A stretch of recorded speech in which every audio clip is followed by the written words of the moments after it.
Do-do-do-ba-do-do-do.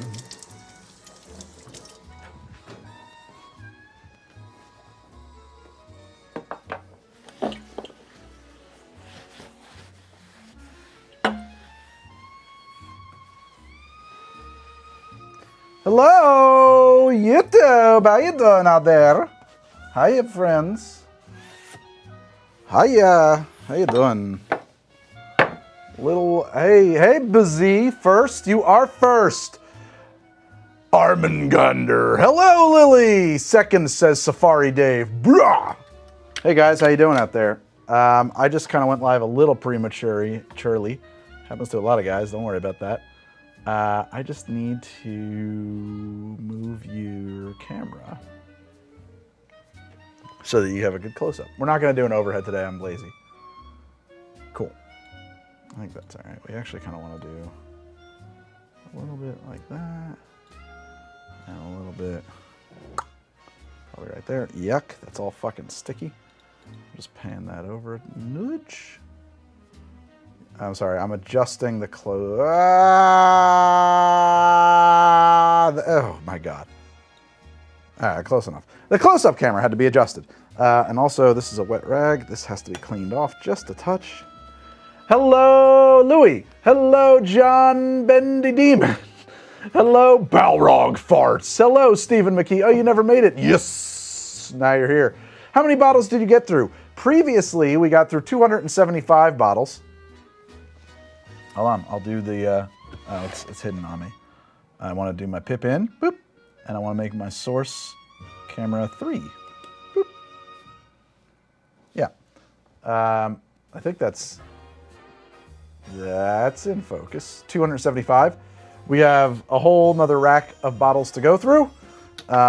This is hideous. I think I might filter it. I think I will filter it. There's absolutely no reason for it to look like this. We can filter this, it'll be lovely. And it'll be easy to filter too. All right. The only thing I don't remember is did I do the go? I think I'm certain I did all of these. These are all done. I just left everything the way it was. I got to go. The only thing that doesn't belong in here is this guy. This is called the T-Check 3. It's a marijuana potency checker. And I just hired a laboratory, an analytical laboratory, because I wasn't liking the numbers I was getting from it. And it turns out, according to the lab, that the thing doesn't work. Hello, Zach the Skeleton. Hello. Oh, man, the bottles continue. They sure do. There's going to be some swamp water. Actually, I got to tell you, I had a teensy tiny taste in the last episode, and I thought it was fine. Hey, Siri, can you set a timer for 15 minutes? 15 minutes starting now. Hey, Siri, set a second timer for 30 minutes. Cool. That's because I have a project going on over in the lab that we're going to check in on, and I just wanted to set a timer to not forget. All right, well, as for... What? I said 30 minutes. No, I'm not trying to die. I'm making a liqueur of everything in my bar. It's sensible. Oh, and the kitchen bottles. Thank you, Esau. Wow, you are very helpful. Very helpful, people. I set a timer on your phone. Raise your hand if I set a timer on your phone, because I fucking love that.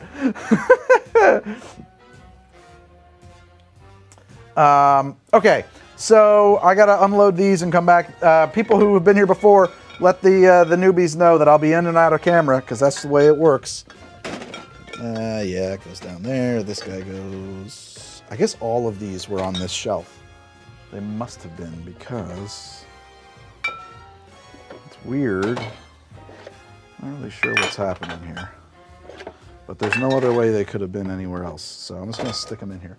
Because now we're into whiskey territory. We got to add the whiskey. Everything on the shelves. Everything must go. Everything must go.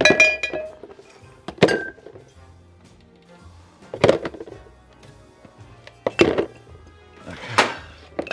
Ha!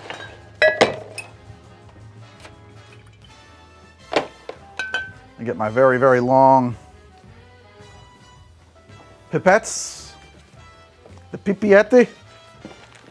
Boom. Pipette. Take that off. Get into the focus. There it is. And I should probably be recording this. I need my clicker. Where's my clicker? It's over here somewhere, I think. Very good at losing my clicker. There it is. I've got my clicker. Hello! I feel like probably I have to just keep assuming people have coming here fresh. You know, like you haven't been chilling. Hopefully I got like enough energy to make this thing fun. Hopefully I got that. Clicking? Not rolling. There we go. Yeah, we're rolling. This is also going into a real episode. So I have to shoot this so that I've got the close-ups. We're adding 1 ml to 1.5 milliliters of everything and clicking them as we go. That was Jameson Black Barrel. This is some blended scotch called Black Bottle. Isn't that funny how that works?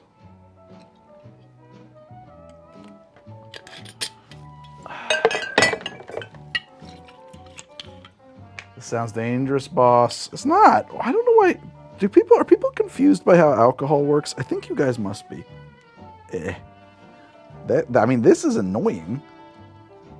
There we go. Okay. So here's the thing. This will not be any stronger.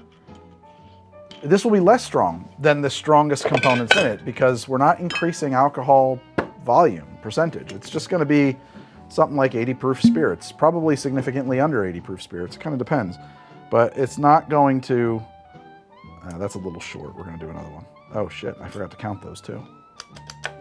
It's not going to be like rocket fuel or anything like that. You know, you can take Everclear and use it as 1 ounce equals 2 ounces of vodka. You can do that. That's the same. It's not anything other than that. That's all it is. So we're not increasing our concentration here. It's not dangerous. It just might taste weird.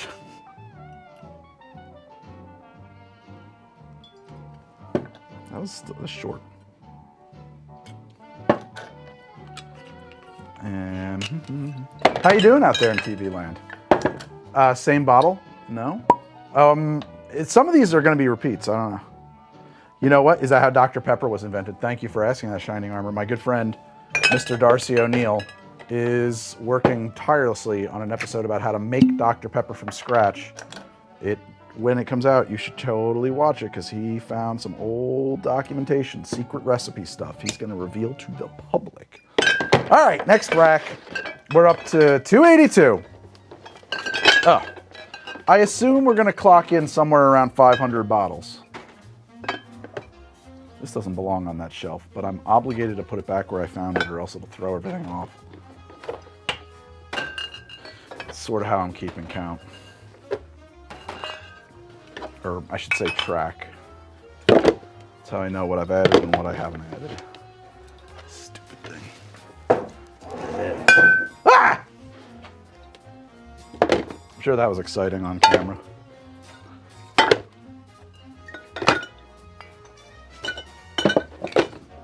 Okay. Oh boy.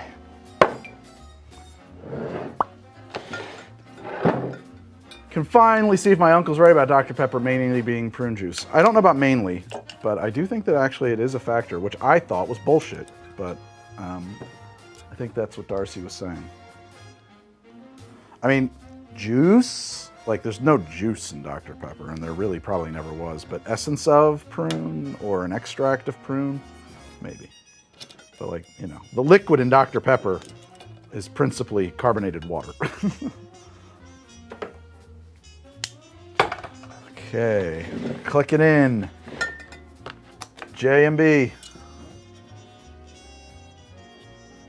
I gotta hit not record when I'm setting up bottles because that is really useless footage. Oh, thank you, Norway. Thank you, thank you, thank you. How are you doing out there? Yes, I appreciate that very much so. In case you hadn't noticed, tip your waiter, tip your waitress. People. It's appreciated. The tips are appreciated. Not obligated, of course. This is one of the best ryes. It's dirt cheap in Alberta, in Canada, but it's not cheap here. And oh, hey, look at that. It's definitely not going to be cheap here now. It's called Alberta Premium, and it's the cask strength, and people it wins awards in the U.S., apparently. Does a margarita with lemon juice to the lime have a unique name? I don't know. Might be like a daisy. Would it be like a tequila daisy?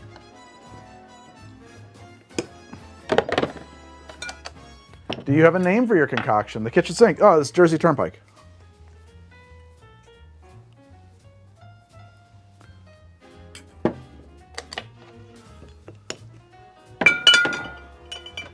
You love you some cask strength Alberta Premium. What's the best budget bourbon for a college student who's into mixology? The best budget bourbon for a college student who's into mixology, who's of legal age to drink in his place of, or her place, or their place of residence, is, in my opinion, Old Grandad Bottle and Bond. I think Old Grandad Bottle and Bond is a phenomenal bourbon, budget or otherwise, but get the BIB.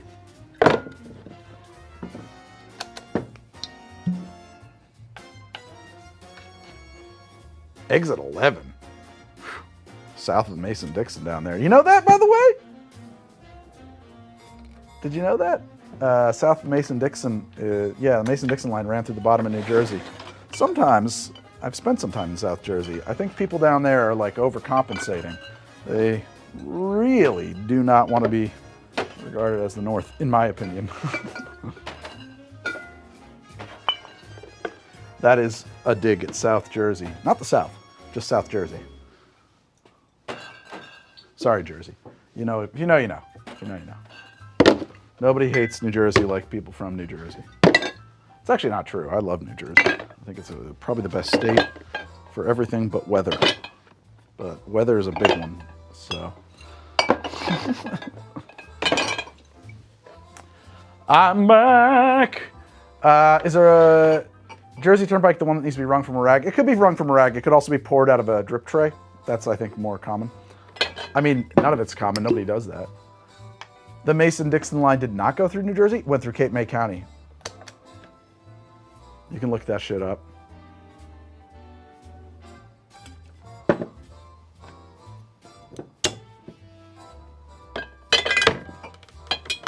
Call it Taylor ham in your house. In my house, we didn't give a shit what you called it. And I am quite convinced that, no, you didn't watch it 2 or 3 days ago. This is a continuation. We didn't finish. I'm quite convinced that the whole Taylor ham versus pork roll thing was an astroturfed fucking bullshit feud created by a marketing department somewhere to get people to give a shit about things that nobody gives a shit about, because honestly, nobody gives a fucking shit what you call it. How the hell? I know what to do. Pour a little in the cap. Because I just don't want to have to dirty up something.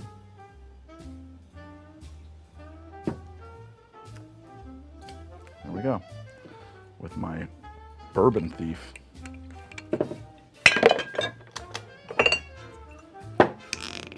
I used to live up a street from the General Lee in Massachusetts. We call Taylor ham. I get, sir, is there an HDD Discord? Blood Rage. I'm so glad you asked that question, because this episode, this live stream of How to Drink is brought to you by my Patreon. Yes, that's right, and the HTD app. You can get access to the HTD app using the web, the link htdapp.com. Just go over there, and it's a Patreon member. It's a patron member benefit. It's a membership benefit. It's a great little app that I built myself, and Meredith is doing the data set for. Meredith is doing the data set with the help of a parser I built as well. And it will make it so much better and easier for you to use the show as your own personal cocktail guide. But yes, one of the most popular benefits that the members enjoy of our Patreon is our private Discord, and you will get access to it by being a member of the Patreon. And a lot of cool things are happening over there. A lot of great things are happening over there, you know? Dennis and Matthias are, I don't know if it's Maddie this or Matthias. I regret that I don't know your name, man. But do a phenomenal job of running that bitch. They're amazing. They're organizing like a Secret Santa every year. Organizing all kinds. Guess what, Zach the Skeleton? Welcome aboard! Woo!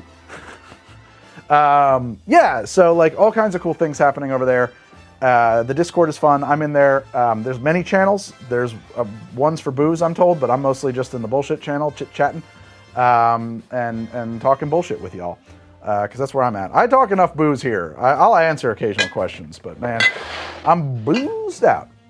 Wow, you have quite the audience, I assume you mean. I hope you're not telling me, sir, you have quit your audience. What are you doing? How big is my audience? How are we at? 479. Okay, that's cool. That's cool. Those are rookie numbers. We got to pump those numbers.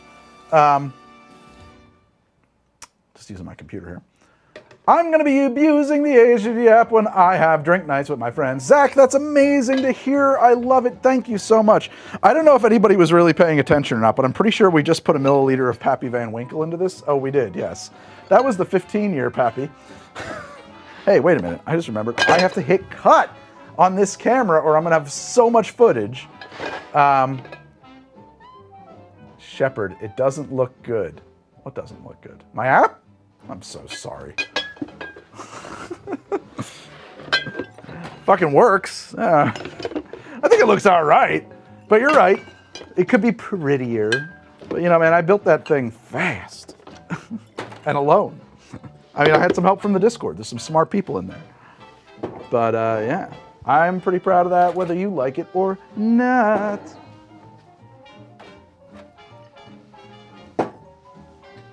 There's a couple of weird bottles up here we got to add as well.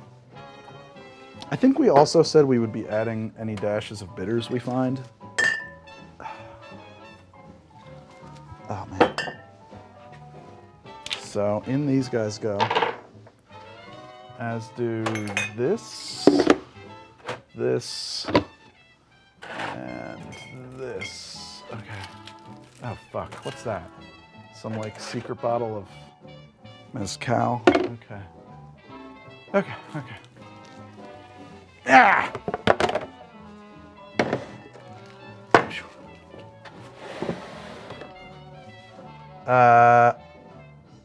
Yes, I probably will filter it. Yes, yes, that's easy enough. I think I want to filter it. I feel like people are going to be like, that's bullshit, you shouldn't have filtered it. But, like, I want to filter it. It's because there's, you know, cream liqueurs in there. What am I making, sir? Marham? Why do you do this to yourself? Why do I do what? It's like, you guys are acting like this is some crazy thing. This is just silly. I'm really... I guess I did sell it, you know, I made it like sound like a crazy thing. I'm just crazy! Is the bar we see part of your house or completely different? It's in my garage. You're in my garage.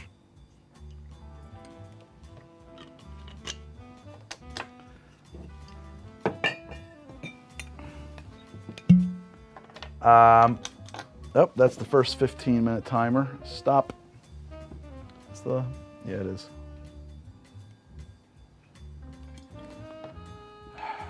That's a Weller Antique 107. It's a nice garage. Well, it's a set, John. Joker. I built it when we moved in. Actually, I built it at the old place, and when we moved here, I moved it all. I had to disassemble it and rebuild it. So it's like, you're going to see, actually, in a few minutes, we're going to go to the other side of it, and it's a totally different universe. I don't think our whimsy is coming through. Oh, okay. Become whimsy. I'm very hungry. I was asking my wife, you think I should do this stream before I eat or after? And she was like, well, yeah, I don't really want it. I decided to do it before I eat. I want to get the work done. How's it going out there? When are we going to Key West? I don't know, man. I don't have enough money. I would love to go down in November, but the house I like to rent is rented for November, and probably for the best. I probably couldn't afford to justify that right now anyway. It is available in October, but for reasons I don't really love the idea of being down in October. One of my favorites right here, the old Fitzgerald, bottled in bond. 15-year. Woo! That's why it's good. Yeah, that's a great question. Do I have, Rachel, I wish I knew the answer to that. It will probably be spirit heavy. There's a lot of rum. There's a lot of whiskey. There's quite a bit of tequila. You know, I don't have a count on hand, and I only have one little ticker. It didn't occur to me to have more than one. This is Starward Whiskey Cocktail. I feel like if it sits, it fits. If it fits, it sits. Whatever. In she goes. A Crown Royal episode. So here is the thing about YouTube. YouTube does not let me make a Crown Royal episode. And of course I could, but like, I don't know how to package that so that the broader portion of a YouTube audience, like the people who would be interested in that, is pretty limited. And if I'm going to put it on YouTube, it has to kind of appeal to the internet. Otherwise, it gets buried and nobody watches it, and it's a wasted effort. And I can't live like that because this is my job. This is my job, Meredith's job. This is how I pay to put a roof over my kid's head.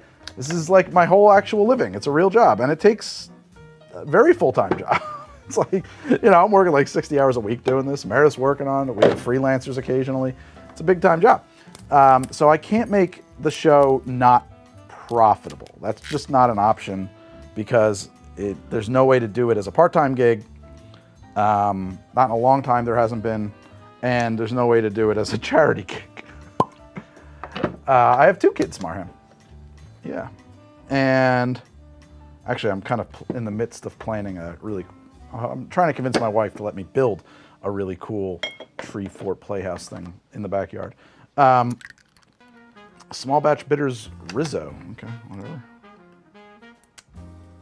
whatever. Anyway, does the app have mocktails? Well, it has anything I've made on the show. And I think that non-alcoholic is a tag that's in there. You'd have to take that up with Meredith.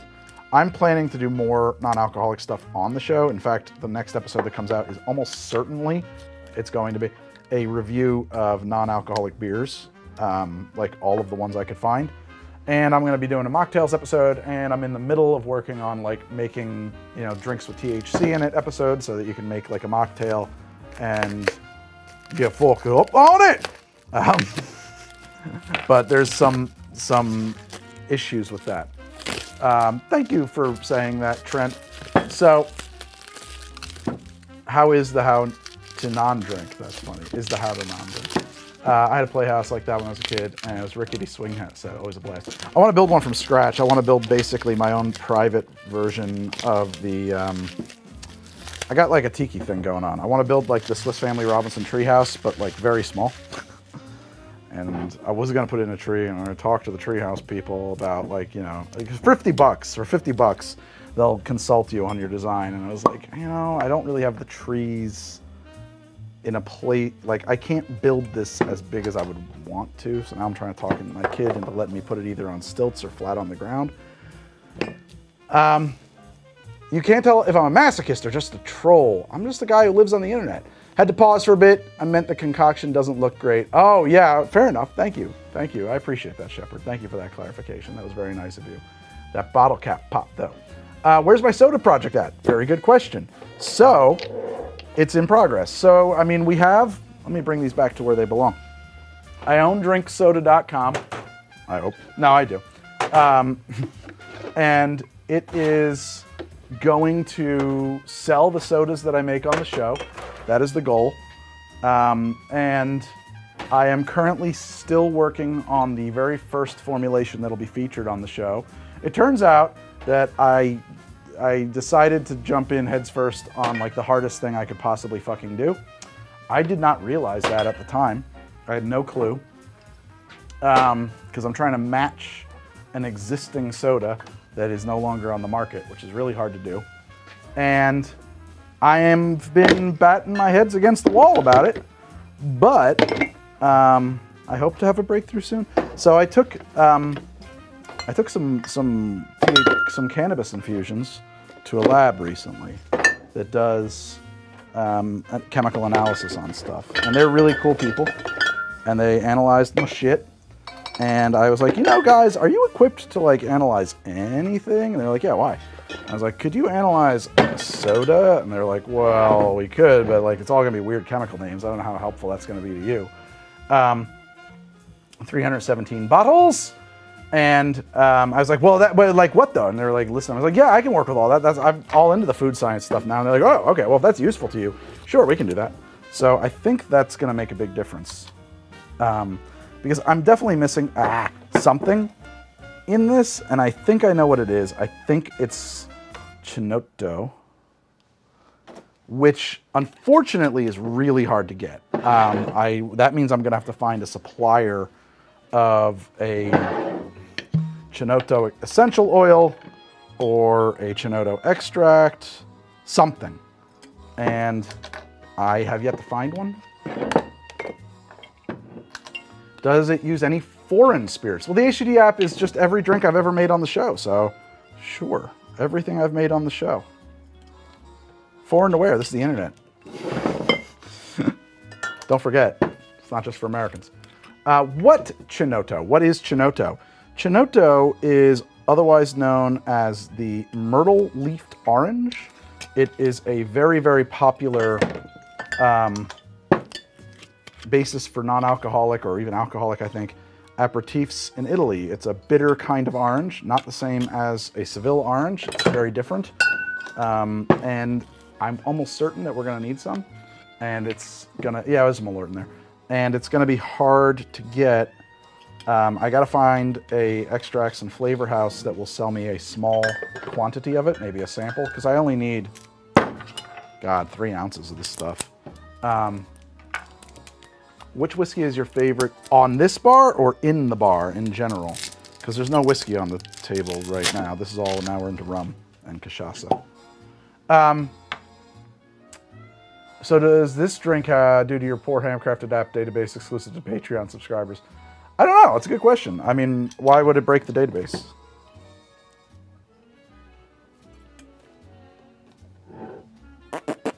It's just going to reference a whole lot of spirit objects. You can get your own Chinotto tree. Yeah, in the bar in general, I think probably my favorite whiskey is the Old Fitzgerald 15-year.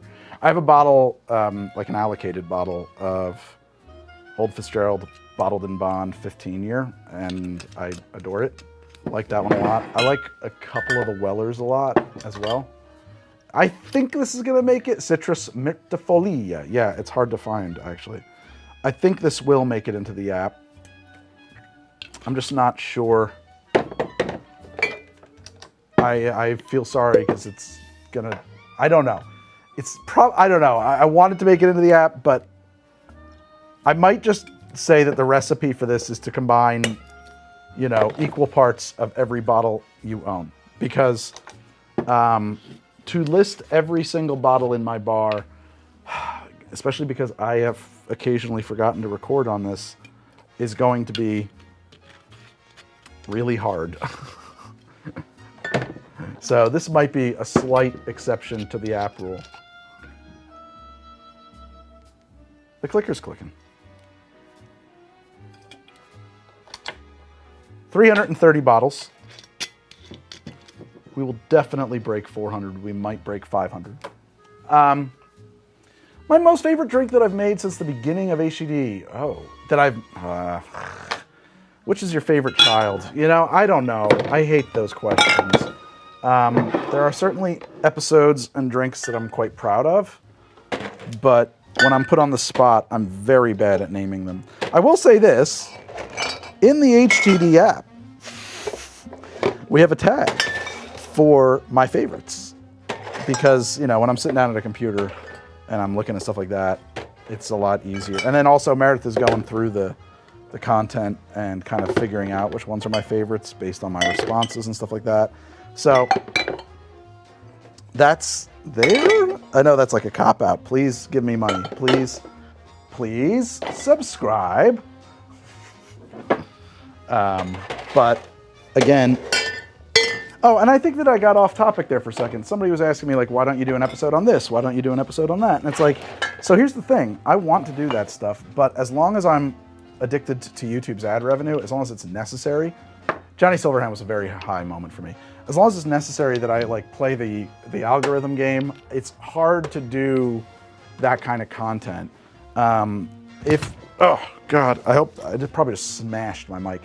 As we are able to increase the profitability of revenue, the quantity of revenue, dare I say, coming in from Patreon, it will set me free from the YouTube algo, much more so, which doesn't mean I stop posting on YouTube. That would be catastrophic. But like, I can just start making content that like I'm passionate about. That's good.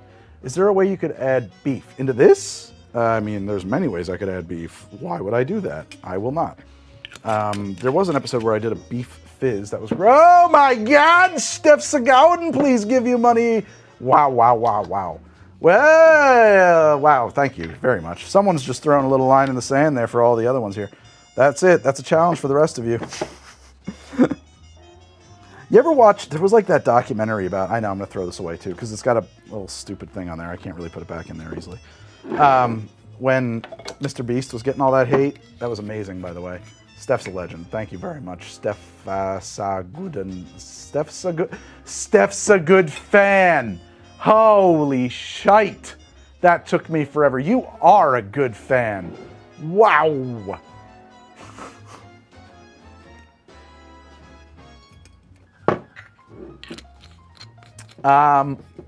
Anyway, the name after Steph. It's got to be a Jersey Turnpike. Sorry.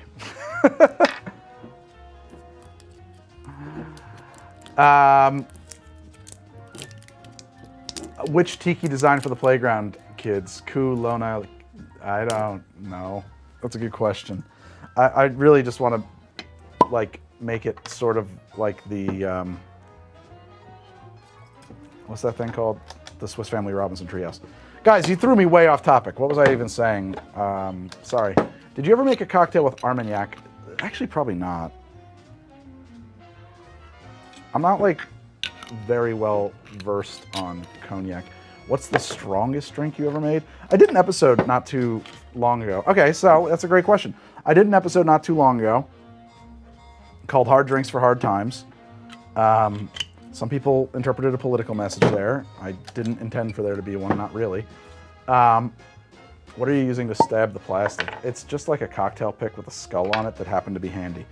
And I made that episode using the sort by ABV feature on the HTD app. Now, I must say, when I made that episode, I had forgot to, of late, push the calculate ABV button because that's not automatic. I have to like push a button to cause it to go through and calculate ABV based on the updated ABVs of ingredients and stuff as they get updated. So it was probably not the best data. But I made an effort. I did try. There's a lot of things about the data set on the HTD app that are kind of evolving and improving and in flux. And so as Meredith refines that, because that has fallen to her mostly, when that's like in really good shape, I think there will be, I'm not going to add another bottle of this. I've already added one of those. That's when I'm going to start like looking into new features and stuff like that. But there's really, I don't necessarily want to dive into that kind of stuff, oh God, until, you know, the data set is clean, so to speak. All right, that's good. I keep forgetting to do that. What? Thank you for the great videos. How should I drink limoncello? I don't like limoncello. Damn it, Cartman, what the fuck? You guys, should I take my top off or something? Jesus. I don't even know how to respond to that. Which bottle have you winced at using most? Nothing. I'm pulling a milliliter after them. You have to understand too, like I don't have, there's like the only bottle I would wince at is probably the Old Fitzgerald, you know? I don't have Steph money, but what's your favorite coconut rum? Coconut Cartel. There you go. But it is not gonna be a replacement for Malibu. Like if a drink calls for Malibu, it means Malibu. You can't use something else. Oh my God. Oh, that Hamilton Jamaican pot still black. That might be the thing I'm wincing the hardest about at the moment. Yeah, like Malibu is Malibu. It's its own thing. It's 140 for the channel, 60 for YouTube, but right on. Yeah, well, hey. When I was in the Navy, my roommate got trusted on Killer Kool-Aid. Kool-Aid with Everclear. Yeah, people do that. I've also heard of Gatorade of the Future. Same thing. I like Largo Bay rum over Malibu, to be honest. So Largo Bay is a brand that is owned by Why can't I think of it? That's Total Wine's brand, I think, if I'm not mistaken. Not Wincing at Malort. Oh, that's totally different. I thought you meant like what wincing it, like wasting it like this. I'm not even gonna taste the Malort in this, I don't think. What about Plantaray? I haven't had a chance to try the cut and dry coconut rum. Again, I don't think any of those are like, Jesus, thank you for the recipe for the Johnny Silverhand. Wow, guys. Wow. Ugh, I feel guilty now. Now I feel like a shit. Yeah, I think that Largo Bay, someone can correct me on that, but I'm pretty sure Largo Bay is their brand. But that doesn't mean anything, right? Like, hold on. There are sourcers, like that's a whole thing. So for example, I have Hamilton's 151 Demerara rum, but also Lemonheart 151 Demerara. And there's only one Demerara distillery. So they're probably the same rum. Or George Hamilton, is it George Hamilton?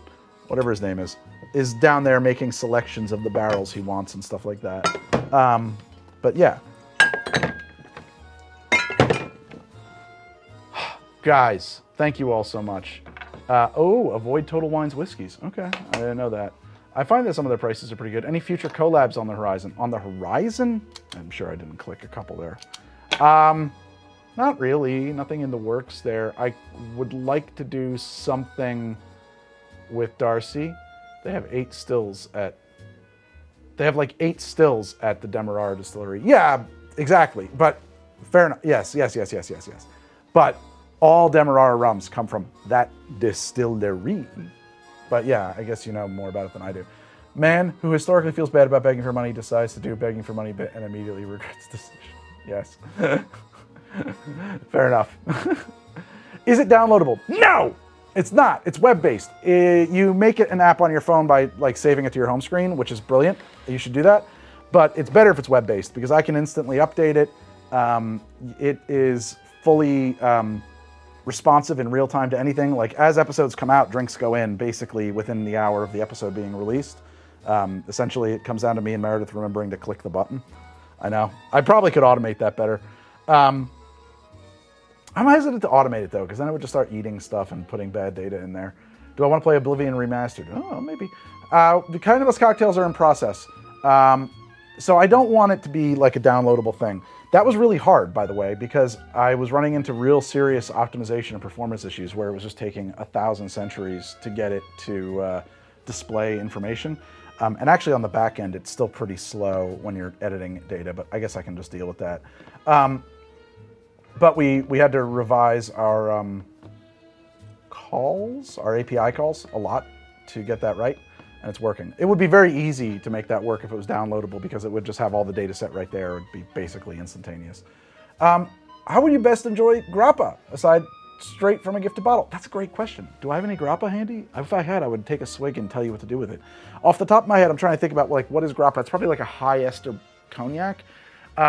I would probably think of grappa as being something that you could use instead of a cachaça or a Martinique-style rum, and that name is also escaping me right now. From the ground to no, it's not whatever. Martinique agricole, rum agricole. I would. I didn't miss Stan McCartman. I saw that, Dylan. I'm sure I did. I'm quite certain I did because I have a list of all the super chats up here.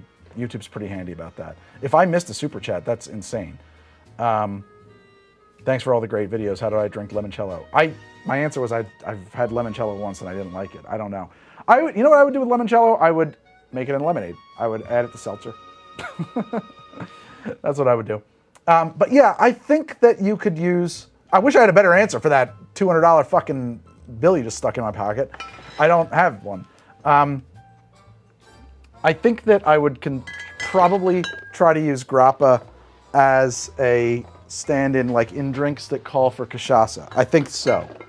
I'm kind of going off of a sip of grappa I had like one time, and I don't have any in front of me, and I probably have it somewhere in here, a bottle. But I don't know where it is because it's not a bottle I bought. it would be a bottle that was gifted to me by a brand. If you notice, I'm pulling like plastic off a lot of these bottles. It's sometimes because I bought it and I thought I was going to need it for the show, and sometimes because, oftentimes because a brand said we would like Greg to have this to use. And frankly, I'm happy to accept your gifts, but like I frequently, like I don't drink as much as you guys think I do. Like I don't just like, oh cool, new bottle. Like it doesn't happen, right? Like I'm like, okay, I'll see about getting around to that. Like I would have a really bad headache all the time if I lived like that. Mix it with Fireball? You're talking about the limoncello? That's an interesting idea. I will do this. This is the coconut cartel that I was just happened to be talking about. Guatemalan dark rum with coconut water. Yeah, it has a really nice coconutty aftertaste. I like that a lot. It's rum. It is 40%, so it's like a base spirit, whereas your Malibu is a liqueur. I think it's, I don't know off the top of my head, it's like 19% or something like that. The bottle's over there now. So you can't use them as a replacement for each other, but so it's a half a cop-out. But if you ask me what's your favorite coconut rum, it's that one. And I'll bet the Plantaray is just as good too. For the limoncello, why not an Alder Palmer is something fun and different. Oh yeah, you could do that, right? That's a cool idea. You could do that, and then what's that stuff? I've never owned a bottle, but my brother-in-law loved it. Jeremiah Weed iced tea liqueur or something like that. That's a cool idea. You could do an Arnold Palmer with that. They're both gonna need to be diluted though, because like you know they're spirits, and if you make an Arnold Palmer and that's too much. That's too much. So make it into a cocktail or something like that. It's a cool idea. I like that.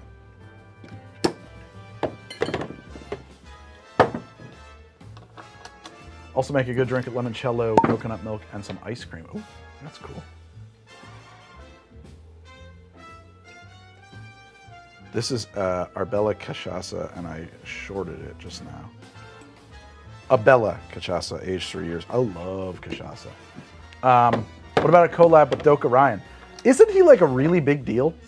Doka Ryan, like I don't think that guy's gonna return my calls. Does he do a lot of mixology stuff? So here's the thing about me. I don't really watch YouTube. To the extent that I watch YouTube, it's like, how do I seed my lawn properly? How deep do I have to sink this post in order to put 2,000 pounds on top of it? Like, it's very utilitarian, and it's how do I wire this up low voltage? It's usually about stuff I need to do at my house. Dad shit. It's dad shit. And so I don't really know who are the big YouTubers, and a lot of times people are like, so-and-so did this, and I'm like, well, that may be the case, but I didn't know it, so.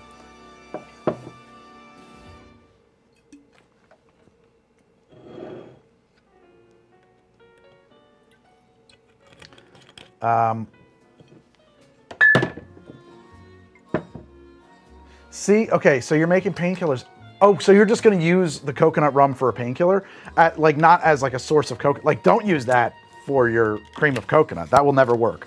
But like, yeah, if you just wanna like triple down on your coconut and use a quality coconut rum instead of like the rum you would expect to typically use, I think that's a cool idea. I would split the base. I would do like an ounce of that and, oh geez, what then? Cause do you go darker? No, I wouldn't split the base. I would just use the whole 2 ounces of the...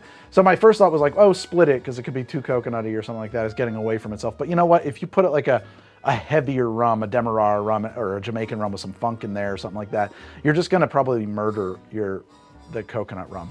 And the coconut rum, see, that's the thing too, is it's probably going to get pushed around and lost in the cream of coconut. I don't know. I get the instinct, but I think a lot of times people say like, this is good. I want more of that in this. You know, I really want to heighten that. And that does not typically yield worthwhile improvements, in my opinion. You kind of just end up lost in the noise, and the thing that was like unique about the drink is now just one element of, you know what I mean? Like it's not important anymore. I would contrast it. Like I think that if you could, I think lime juice, like a very scant twist of lime juice in a painkiller might be really cool, because a painkiller is pretty low acidity, and I think that if you just like a quarter ounce, a half an ounce, I think that would be like adding a dash of salt to a margarita for that drink. I think it would really push it over the top a little bit, but I've never tried it. But I don't think it needs more coconut. I just don't. But I'm curious. I would love to hear your results on that. I don't know how we're going to continue this phone call. But yeah, that's just my own take. I always think contrast. If I got some of this, I probably want some of that. If I got some of that, I probably need some of these.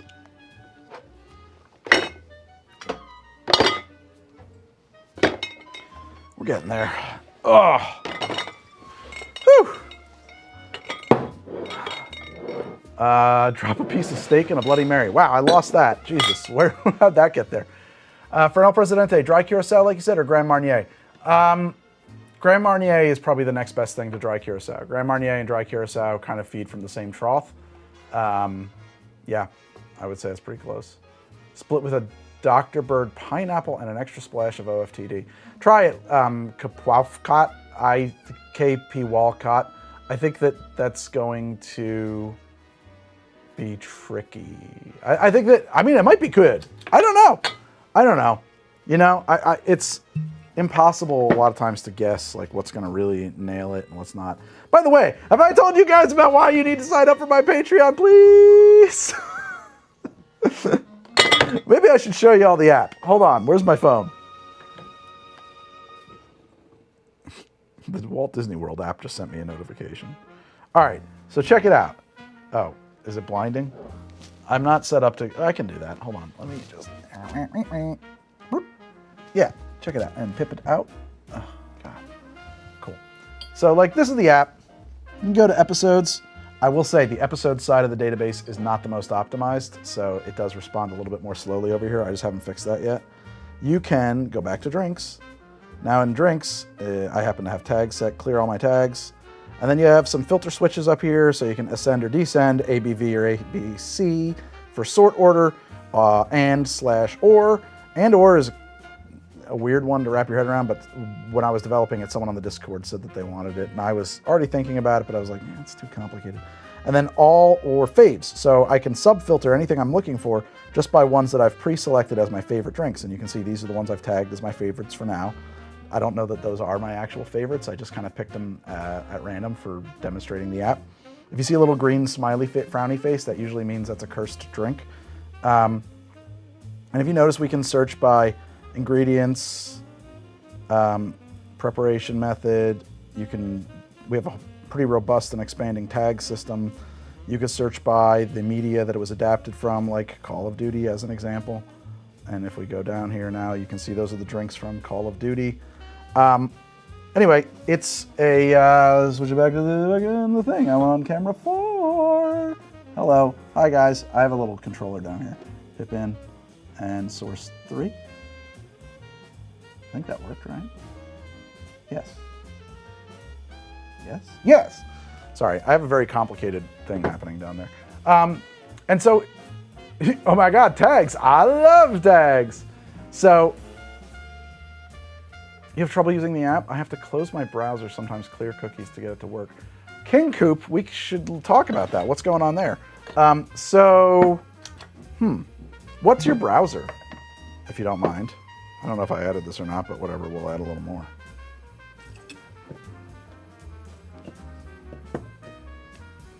You do have to link your Discord and Patreon. That's true.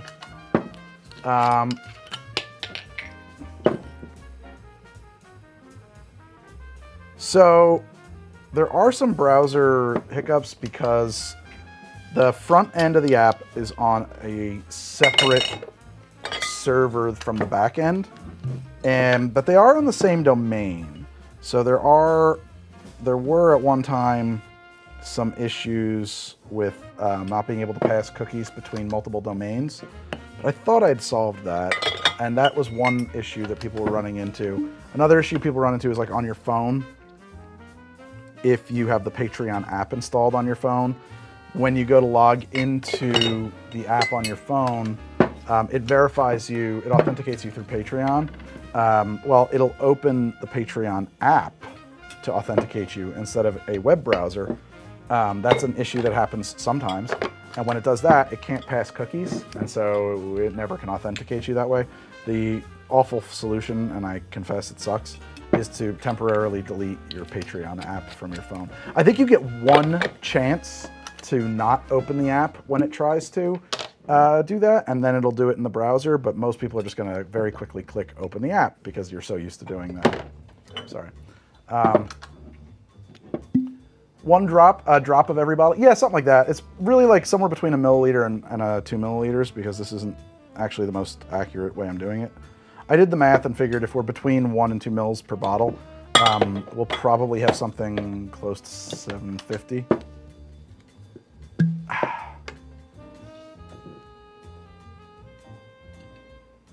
Some of these are definitely coming out heavy. I'm not really going to lose sleep over it. How many bottles do you have? I'll tell you how many we're up to. I've got a little counter over here that I'm using. And keep in mind, I've avoided several duplicates. This is apparently 371 we're at right now, and I'm about to finish this shelf. There are 3 more bottles on it that I'm going to go grab. As someone with a whiskey collection, how do you track your inventory? I kind of don't. My whiskey shelf in particular is right here. But I honestly, like, if you have a whiskey collection, you probably have a lot more whiskey than me. And truth be told, most of the whiskey I have is like garbage. I only have a few bottles that are really worth, quote, tracking. So there's like mixing whiskeys that I use quite a bit of. And it's like, sure, this bottle of rye will sit here for like years, but in that time, I'll go through like 10 bottles of, Rittenhouse or whatever. Okay.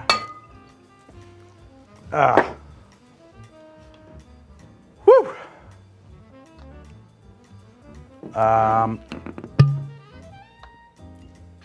The Only Drams app is amazing. Oh, cool. I never heard of that. That's a funny name. Should I have an OnlyFans?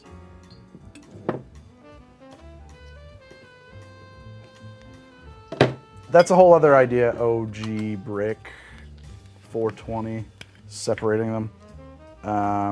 But for clickability, every bottle, or 500 bottles, whatever, is going to be a better thumbnail. Okay. Looks so yummy. Well, it will look a lot nicer when it's filtered. We're going to take the cream stuff out.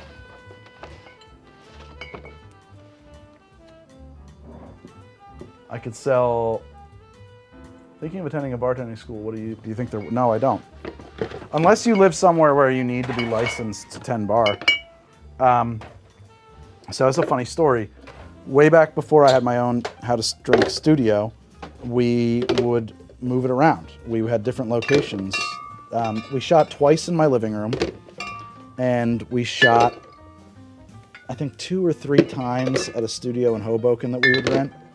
And then one time we shot at YouTube studios because I had cracked some threshold and I could get like 3 days or a week. I could get like several days a month of shooting at YouTube studios, but it was not, after doing it once, I was like, this is a nightmare to shoot. But will it daiquiri? Yeah, we're gonna make cocktails with it in the episode when I get to that episode. Anyway, but I'll tell you what, it sucked to be there and shoot there. And they were like, oh, well, you can, or you're gonna need to get a bartending license or else we can't let you shoot here. And I was like, who told you that? Like, there's no possible way that you called legal. Like, you're just somebody decided that, on site was like, that'll be the rule. And I was like, because that like, there's no, why would I need that? And they're like, you gotta get one. I was like, fine. So I found like an online bartending course that cost $15 and I took it. And you know what the main thing it taught you was? How to identify people who were too drunk to drink. That's it. Parallel fish, am I selling the drinks? I don't understand that question. Will it turkey blaster? Did you say turkey blaster? I believe you did, which I love. No, baster. The turkey blaster is so much more exciting to me. I don't think I got that one yet. Oh God, I definitely didn't get it. It's sealed tight. Bit by bit, we're gonna get there, and then we'll filter it. And then I'll give it a quick taste. $15 to help spot a drunk. Yeah. Well, it's like a liability issue. You know, if you serve people when you should have stopped, you can definitely be liable for their actions. And frankly, like, I don't know, emotionally liable, like responsible. Like, ooh, I shouldn't have done that. I feel bad.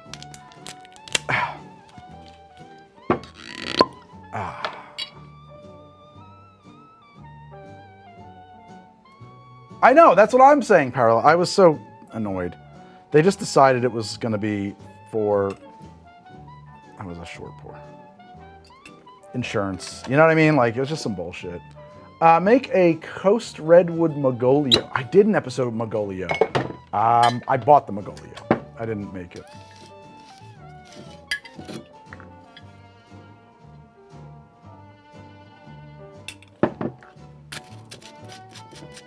My dad was an insurance salesman, so I know all about dealing with insurance.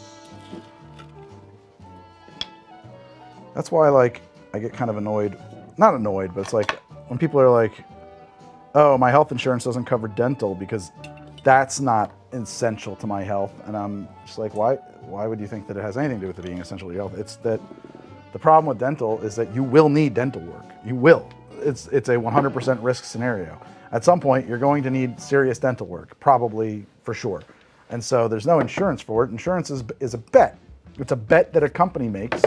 You know, if you're like a spot on the roulette wheel, they're betting that this number's not going to come up. And then they do a bunch of math. I forget, it's like what an actuary does. And they figure out how much they can afford to bet given how many numbers they think are going to come up. And as long as the house wins, you know, 51%, they'll sell you that insurance. The price is largely based on the risk, which is why we had the individual mandate to, I guess, has been overturned or something. The whole idea was like, if everybody gets in there, it will keep the costs down because it mitigates the risks. And it does. That's how it works. Alright. Oh, for fuck's sake, I keep forgetting to turn this camera off. I'm gonna have so much footage. I'm just gonna click all 8 right now. And we're at 390.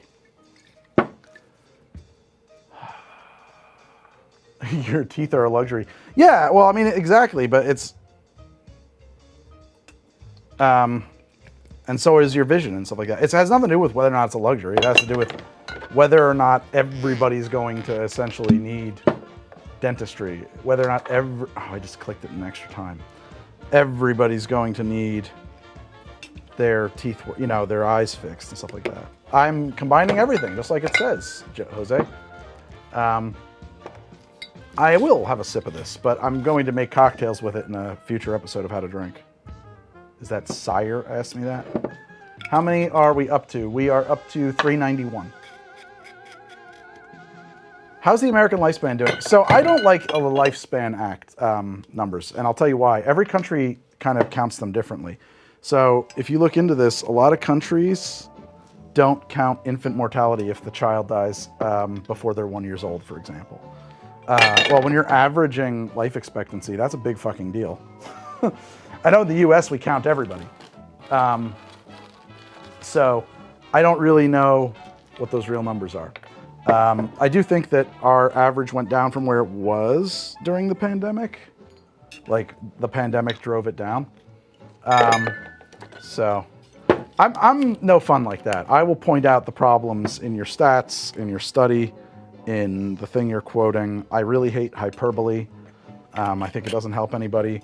The internet will be like, I love when, you know, the internet says things like, well, in the court of law, you might have to reserve judgment, but this is not a court of law. We know so-and-so is guilty because of X, Y, and Z. And I'm always like, nope, I don't know that. I need a trial. I need that. I'm really sorry. I feel like there should be a real life expectancy and then life expectancy make it better. So like that's the thing too, Nevada Nate. Like when you look at like ancient peoples, like ancient Romans, you know, Roman people, whatever. They're like, oh, the life expectancy was 30. And it's like, well, yeah. And that's because you're talking about an average. You know, most people had no medical care, really. You know, you had a fucking wizard working on you, and you went and fought in wars and all the other stupid shit that you got going on. But, like, you know, rich people were still living into their 70s. It's not like it wasn't possible to live that long. It just wasn't affordable for most people. And this is like another thing where I love this, thinking about this, right? And I click 8 times, 1, 2, 3, 4, 5, 6, 7, 8, and this will bring us to $3.99. People are like, oh, you know, we're poorer than we used to be. And in some ways that is true, right? Like real wages haven't gone up, at least in the US, probably globally, since, I don't know, like Carter's administration or something like that. But at the same time, right, like if you don't look at it, I think that there's an argument to be made that you should look at how many hours of human labor your dollar buys. I think that's a better, in many ways, measure of wealth, right? Because when you think about, like, yes, wages haven't gone up in the 70s, right? But like people were allocating those wages differently.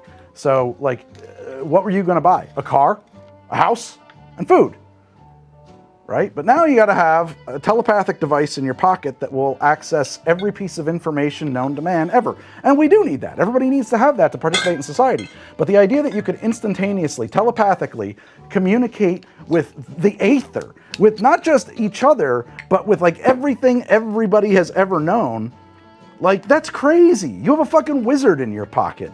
Nobody except for like kings had wizards in their pockets 1,000 years ago, right? So you have running water, which obviously, like, I don't know. I just think about like all of those things that you have.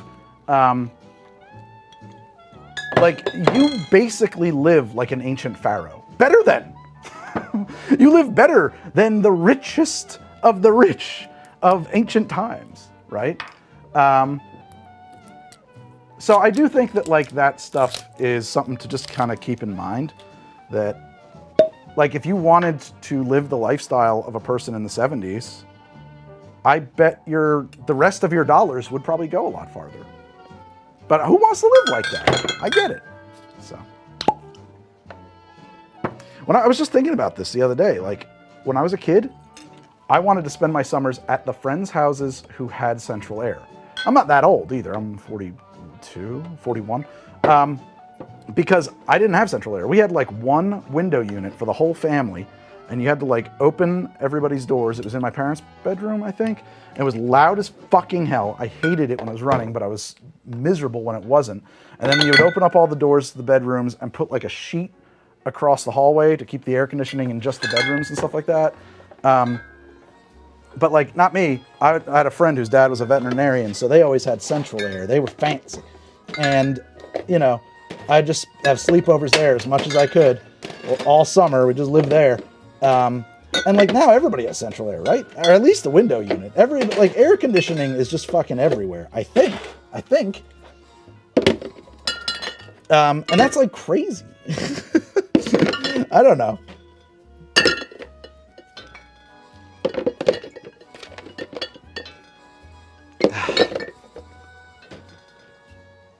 I'm definitely getting some duplicates here, but that's okay. It's okay. Oh, man. Hey, Greg, been a fan of yours since I started college. Currently near the end of grad school. Bartending fascinates me. Have you ever considered opening a bar? No, I haven't. And your donation is not meager at all. It's extremely generous. Every dollar is very generous. Oh, wars were fought over the contents of your spice rack. Yes, I wanted to address that. Absolutely. Abso-fucking-lutely. Sorry, apparently I did miss a bunch of things here. Give me a second. I'm sorry, guys. So, opening a bar, that sounds like a real job. I don't want a real job. I like this job. I want to make this job work. Would I license my name and consult on the menu for someone to open a bar and maybe sometimes come in and like MC, like just hang out, sure. I would do that. That'd be great. I don't think that there's money to be made for the person who actually opens the bar in that scenario, but go for it. What cocktails would work best with shaved ice? Got a $700 ice shaving machine from Japan. Fucking awesome. Mega flex. Good for you. I have a much cheaper one, but it does do an okay job. The cocktail that comes to mind, I did an episode on, it's called Punch Romaine. That is the shaved ice cocktail. But honestly, you could take anything, I don't know. Look at that one. That one, I think, is the one for shaved ice. Have you considered doing a spiced whiskey or other spirits episode? I have done episodes on, like, hold on, let me do my 8 clicks. There you go, shaved ice, put Japanese plum wine. Make sure it's plum. You want to just right up and down, totally plum, and flush, and level. Sorry, I'm a dad, I had to do that.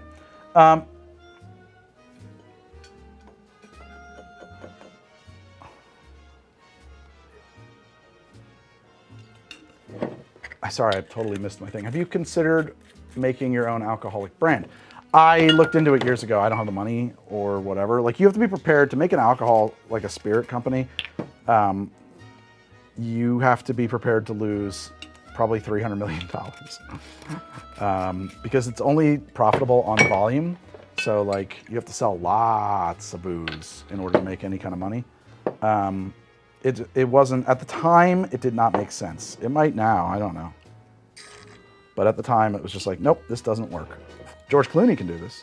I cannot. We are up to 407. Am I going to play the Oblivion Remaster? I thought I answered it. I at least thought I acknowledged it. Probably not.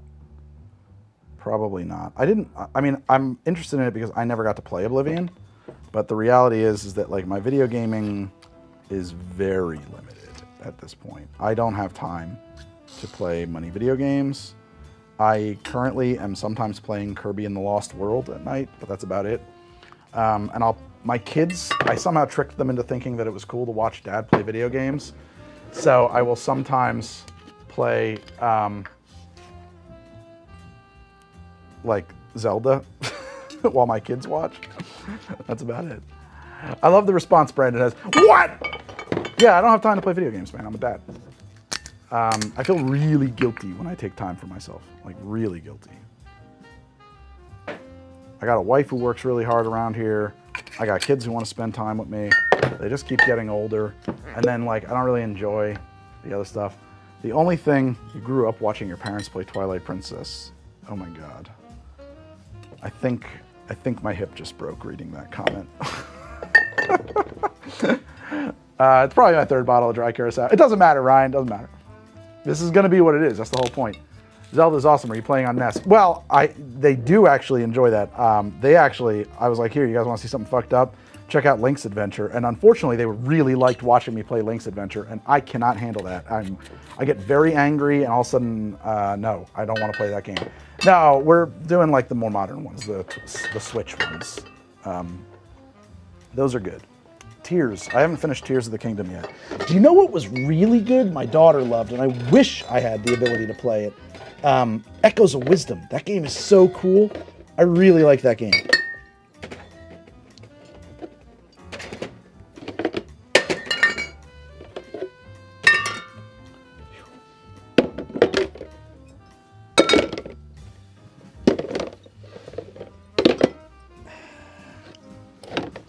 All right. Anyone still play Pong? Twitch is person. Oh, Switch. Yeah, Twitch is streaming. Sorry. 1, 2, 3, 4. Show them the footage of the Breath of the Wild prototype that Nintendo made out of Zelda 1 sprites. Wow. No, I've never seen that. That's cool. Oh, we played Mario Party as a family. That's cool. We do that one. If you want to move up market in Canadian whiskey, see if you can find Lot 40. Good to know. Oh, God, Final Fantasy Battle Chess. Yeah. How about Ogre Battle? You remember that one? No, Final Fantasy Tactics doesn't do it for me. It would have probably, I might have when I was a kid, but I specifically didn't play it, so I don't know.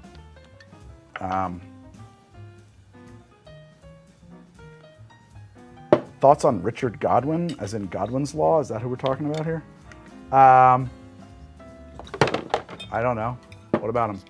Nice jazz in the BG. Thank you. Thank you. Ogre Battle goes hard. Yeah, Ogre Battle is the one I remember. But I didn't play it. I didn't have it. My friend had it. And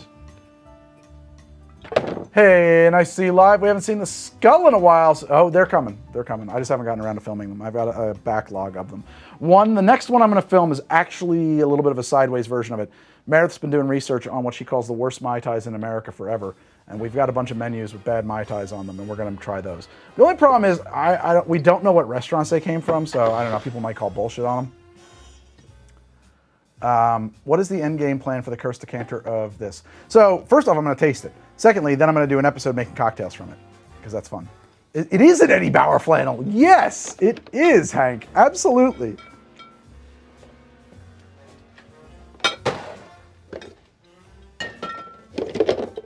Did you guys sign up for my Patreon yet? Patreon, please! I just wish I had, like, Mona Lisa, whatever her name is, Saperstein. Just going, Patreon, please! Patreon, please! Ooh, we're getting into some weird shit now down here on the ground. Patreon, please! Oh, God. No, I appreciate it. I mean, honestly, just being here is beautiful. Thank you. Henry VIII, I am. I think we're just going to ditch this one and get another one. In fact, my hand got sticky. We're going to rinse that off.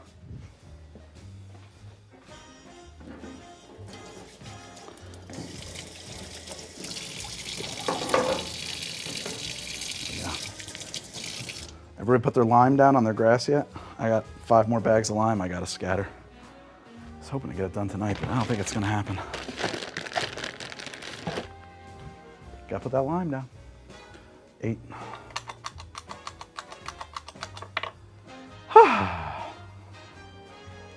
Well, this is butter shots. I'm not going to lie, it was actually kind of good the other night. I had a tiny little sip, and it wasn't bad. This is something you would see in a regular show? Yeah. Vintage? No, this is really, I mean, it might be vintage like I bought it a couple years ago, but why? They just changed the bottle design, is that all? Is Cointreau acceptable? I don't think so. Cointreau is actually too acidic. It's very tart. Grand Marnier would be better in my opinion. Curacao is the ideal. Doesn't have to be dry Curacao. There's other Curacaos on the market. I don't know if someone asked this already, but what got you into bars and bartending? Oh, that's a fun question.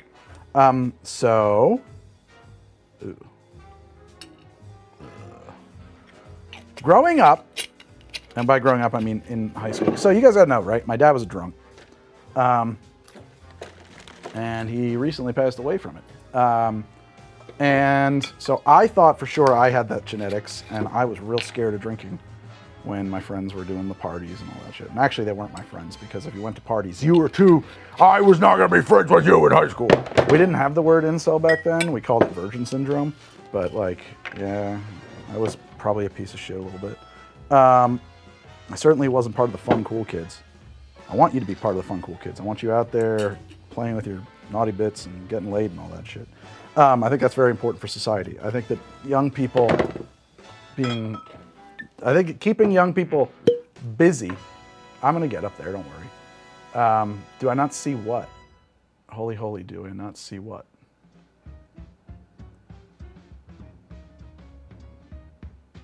How many shelves? We're on our last shelf. We just started it. Incel Craig, fuck you. But yeah, like, so I didn't drink growing up, and certainly wasn't going to like Ragers or whatever until I got out of the Army. Anyway, so what got me into it was that like when I finally did come to cocktails, or to drinking, I hated beer. I still don't really like beer. But I found out I liked cocktails, and so I would make the cocktails at parties when I started going to parties. And not good drinks, like just what I knew how to make, like 70s shit. And that was cool. And then oh my God, my back is killing me. This whole like cocktail revival thing was going on in New York. And my wife and I got engaged in the city. We were spending the weekend in the city. Went to Central Park, asked her to marry me. She said, okay, yeah, let's do that. It's cool. And then I said, hey, let's go out for a drink. And we went to this place downtown, and I didn't really like it. It was kind of a letdown. I said, you know what? This place sucks. Let's get out of here. But gee whiz, there's this place right around the corner. It's supposed to be cool. I don't think we're going to get in, but I wouldn't mind seeing the door of it. It's called Attaboy. Actually, I did a whole episode about this. It's called The Best Drink I Ever Had. And, or not, it wasn't called Attaboy. Back then it was called Milk and Honey. Now it's called Attaboy. And we went to Milk and Honey and told them my story, and they let us in, which blew my mind. And I told my then girlfriend, my then fiance, hey, I don't know. Usually connoisseurs are kind of right. I have a feeling we're gonna have a drink here and it's gonna like ruin you for other cocktails. She's like, yeah, whatever. Well, I was right. And we became insufferable cocktail snobs. And so I started like just very interested in making drinks. And that sort of became a hobby of mine, making cocktails. Of course, I couldn't really afford to dive in. Sorry, I can't be on camera while I'm pulling up bottles. And so the next question you're going to ask is how to turn that into a show. So when I got out of the Army in the early 2000s, it was like 2002, well, like a lot of things happened, right? Like I started needing to work, and I got a gig doing, I was repossessing cars for a while there. But, you know, my uncle's college roommate, was a director. That's what they told me. He wasn't a director, he's an assistant director. It's a totally different job. But he was an assistant director. And he, 1, 2, 3, 4, 5, 6, 7, 8. He knew I wanted to make movies. And in fact, before I joined the Army, I asked him, where can I go to film school? And he told me go to NYU or SVA. And I don't even think I applied. I just like knew I couldn't get in. I went to the Art Institute in Philadelphia, the like shitty for-profit one. And when I got out, I said, do you think, you know, I'd like to work, do something, whatever. He goes, why don't you come up and just hang around set? And I said, I would love to. And it was, he was the assistant director at a place called Michael Schramm and Company, which I think might still be in business. They do close-up tabletop photography, cinematography for food commercials. In fact, the first job we did there, that I did there, was for Wendy's. We were exploding salads. They had like these salads. Wendy's had new salads, and we were blowing them up with an air cannon in slow motion, hyper slow motion, on film. They shot photosonics there. And you know, I did that. And then he said, you know, you want to come PA? We'll put you on the list when we need, you know, you won't be the top guy on the list, but like sometimes, oh, what happened here? That's not right. Why aren't you, is this drive full? This drive is now full. Fuck it. I only need the close-up for this anyway. Sorry guys, I'm like not watching chat while I work because I'm telling this story. But, somebody kind of implied there was a super chat or something, but I don't think that there is. I'll check it in a second. I don't see it in the list.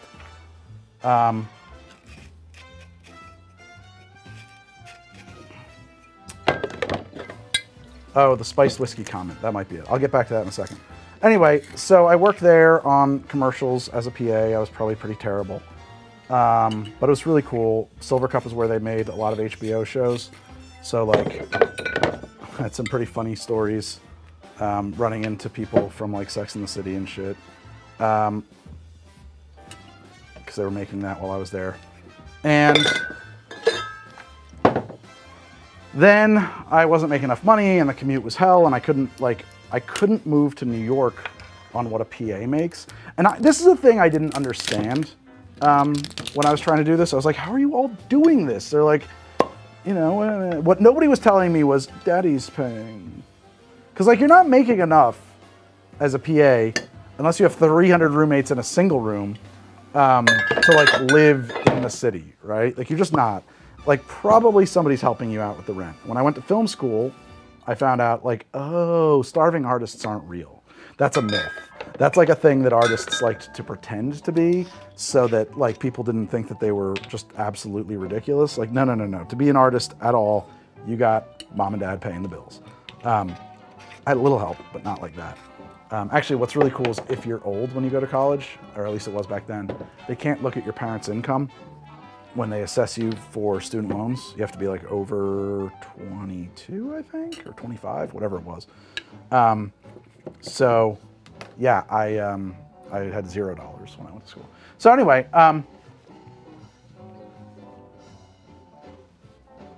everyone in LA is being bankrolled. Yeah, well, and that's one of the big barriers to entry for a lot of things, actually. It's funny.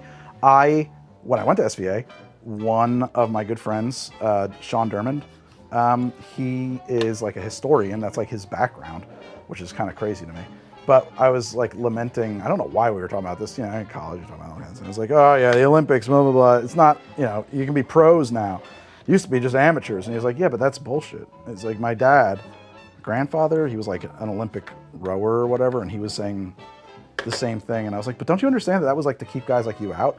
The purpose of it being amateurs only had nothing to do with making it like honest or something like that, especially when you consider like what a professional athlete meant back then. It had to do with keeping it classy. If you needed to play your sport for an income, you were the wrong class. It was about making sure it was for the leisure class, the aristocracy. If you ever watch Downton Abbey, or I mean, if you're British, you probably get this, but like Americans, like we can't wrap our head around it, right? For us, class is income. But in a real class-based society like that, it's a different issue. And like having to work, really bad look. It's a bad look. The upper class doesn't, like, that's how you know they're upper class. They don't have to work. And that's like actually one of the tensions that people run into is like, you can be upper class and broke, but you're not allowed to work because you'll lose your status. Okay, let's respond to some comments here. Oh, anyway, so I went to film school and I became an editor, and I didn't really want to be an editor. I wanted to be a director, but I don't know, my thing's not working here. Hold on. I don't want to do any of that. Okay. College, whiskey or other spirits. I've done that episode. I drank all of the like flavored whiskeys I could find. I didn't like any of them. That was kind of the idea. We made drinks with them. They are all bad. That kind of content is hard on YouTube because it's not very click-worthy. It is the kind of thing that if the show is funded primarily through Patreon, I can do more of. Glad to see you live. I haven't seen The Skull. I think I answered that. If someone asked what got you into bars, I've been answering that for forever. At one point, I wanted to request that you make Greg's Lament from some mix of Cowling, Malort, Soko, pineapple. Why is it cutting this off? That's really annoying. Oh, there we go. Hold on. I have a hard time reading this. Stupid fuck. Hang on. Cowling, pineapple, rum durian spray. No, I don't want to do that. 1, 2, 3, 4, 5, 6, 7, 8. Why drinks? I thought I answered that because I liked making cocktails. Oh, for like the show? Well, what ended up happening was I was a editor for years, and I kind of was good at it, and I had gotten to a place where I didn't know how to make a next leap in career. We were just talking about the fact that like you kind of needed to be fancy, and I had to work. So I was cutting commercials and social media content and some sports documentaries and stuff like that. But like to become fancy for most people, you kind of have to get extremely lucky or be able to like work for free. You have to be able to work for free.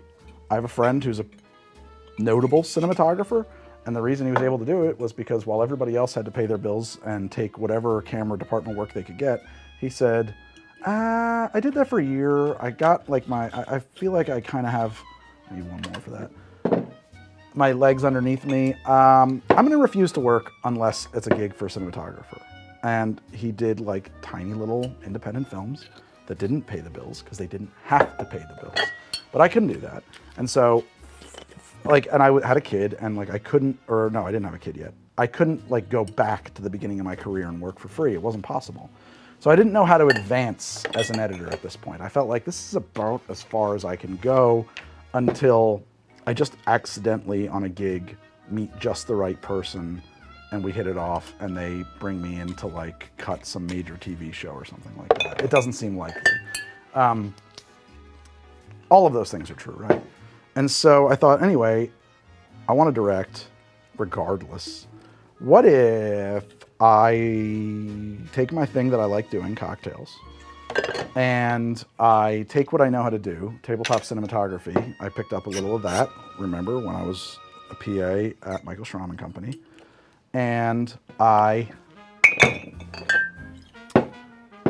this is a different one. Combine those and I make a directing reel. Maybe I can use that as an excuse to show people, look, see, I know how to make food commercials.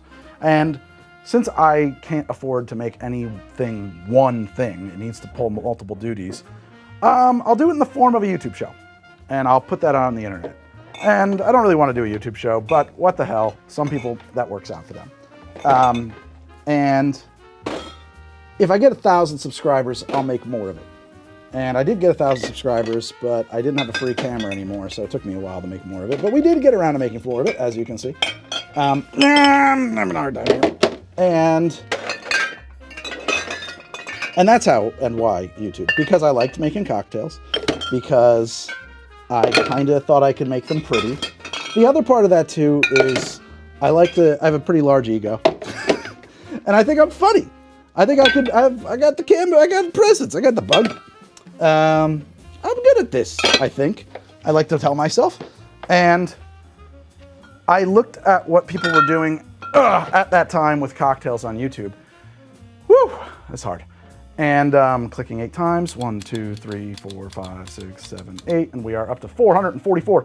I looked at what people were doing, and I thought there are 2 kinds of show on YouTube for cocktails. There's, at that time, basically Tipsy Bartender. Tipsy Bartender, and I think maybe Mame, what's her name? She's a lady. Anyway, what's her name? I can't remember her name now. But at one time I was like, oh God, I would love to do a collab with her. She's so fun. I think she's kind of out of it now. She did like a whole thing called So-and-so could do a cocktail. And it was like very mid-2000s like TMZ vibes or something. But anyway, I noticed that there was like stuff that was pretty, that was funded by spirits brands, and very stiff. Jameson wants you to know how to make a drink. And they would make a beautiful Jameson commercial. And then there was stuff that had like a personality, but those people didn't really have a background in production and they didn't really know how to make a commercial. And I thought, wow, that's cool. I can make stuff that probably for not a lot of money, so I kind of know how to do this. I bet I can make a show that's got personality and production values. And that was my thing. But I wasn't like consuming YouTube. I couldn't have told you what else was going on YouTube. I just sat down one day and looked around and said, okay, this is what it is.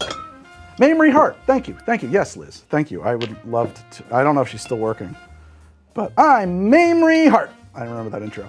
But at the time when I was just starting out, I was like, oh God, I would love to do something with Mamrie Hart. First of all, but do you ever feel intimidated, if that's right, by being a cocktail guy who's never been? Yes, all the time. I feel like a total pretender. And I'm very, very shy about approaching real bartenders because like those guys have been in the trenches and know shit, and I'm just an asshole on the internet who pretends. So, absolutely. I was totally nervous when he came over and did that. I also was a little, I was also a little thrown off because he was like really asking me to do this thing. And I was like, well, fine, sure. But like, I film in New Jersey. I'm not in LA. So like, whatever, man. If you come to New Jersey, sure. And he's like, fine, I'll be there. And I was like, what? This person's crazy. So I was a little bit worried about that too.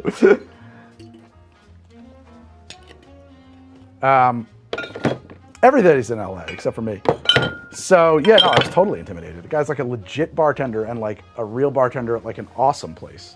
Like, so. Been a fan of yours since Star Wars Land before videos. Just joined the, oh, thank you so much. Thank you, thank you. Yeah, Mike's back in Jersey.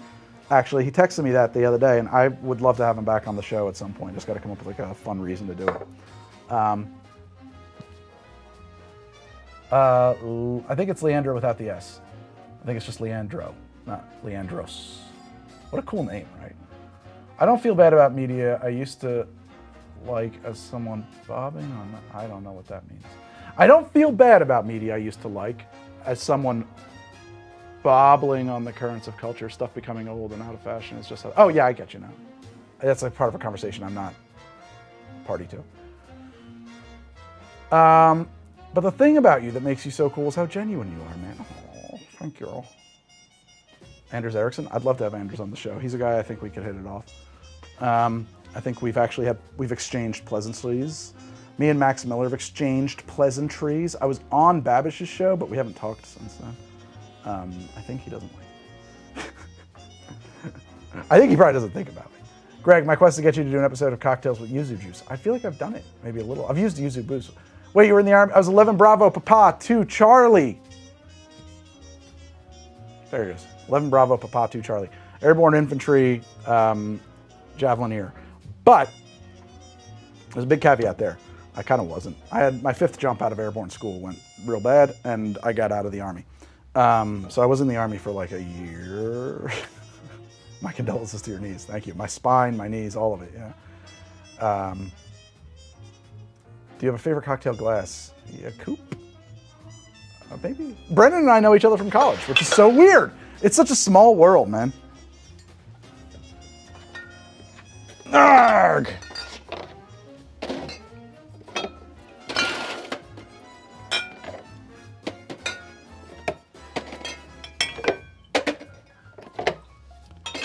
Don't forget about that. It's a small world. Be cool to people when you're on your way up. They'll be cool to you on your way down. I think I did a pucker strawberry. Yeah, I'm just not going to do that one. We'll definitely do that. I'm not going to hit that again. This is it. We're getting close to the end here, guys. Oh, no. I got the ones in the kitchen. So much booze. And there's kind of a lot out there, too. This bottle. Oh, my God. I bought this bottle from... This is a bottle from before How to Drink. I know, because I've only ever bought one bottle of Royal Combier in my life. Oh, don't thank me for my service. You're welcome. I served so hard. I did so much for you.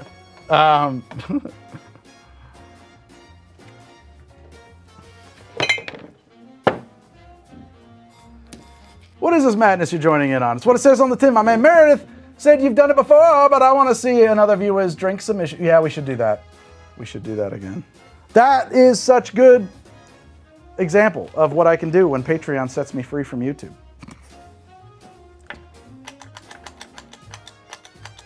We're up to 452.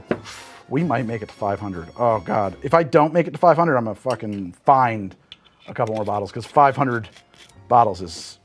That's a good title. What are your feelings on wine? Curious. Like, sometimes it's wine. I don't have strong feelings on wine. It exists. What do you think, Moses? Have you made an Army Navy? I don't think so. No. It's a cool question. Heading down to Disney. I love tequila. What drink should I have? Oh, dude. Well, you got to go to the Cava Tequila, man. They got some pretty cool stuff in there. So I did a video on this, actually, so watch it. I did a whole video on the drinks at Disney. I assume you watched it. Trying to remember shit. It's in there. I don't remember which. Oh, I liked the corn something. It was like a corn cocktail in there. I don't know that even it was a tequila drink, honestly. But Cava Tequila's got a lot of tequila. And you like it. I'm not a fan of the, oh, fuck, I missed entirely. Oh, you know what it was? That's true. I was not a fan of the avocado margarita the first time I had it, but then I had it a second time. There's a way you can get it with mezcal. I liked that a lot. I thought the avocado margarita was like lame, honestly. But the mezcal version was pretty cool. Fuck.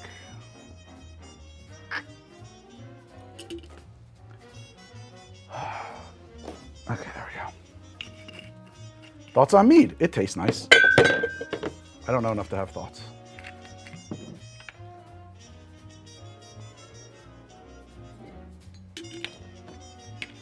It's like another bottle of blue curacao and another bottle of this. Someone who is unable to drink, I appreciate your tireless efforts these many years to enlighten us. Oh my God, thank you. Okay. If you are looking for an egg white alternative, I did an episode on it a long time ago before the price of eggs hit the stratosphere. But the short answer is aquafaba. Aquafaba makes the best, or is the best. Oh my God. This is not good for my back. I'll tell you that. I'll tell you what, boys, it ain't no good for my back. I'll tell you that.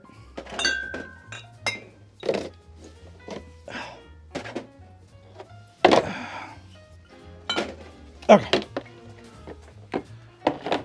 These are the last bottles of liquor in this room.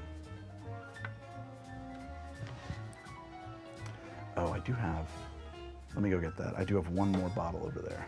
It's a decanter, and it has some, it's actually probably the only one, Tullamore Dew in it. Is that it? It must be. Yeah. So, don't tell anybody this, but you know, like how the kids do that, the thing with the leprechaun trap? I convinced my kids, because it's correct, that they should leave out a shot of whiskey for the leprechaun. And he drank a whole bottle, except obviously he didn't.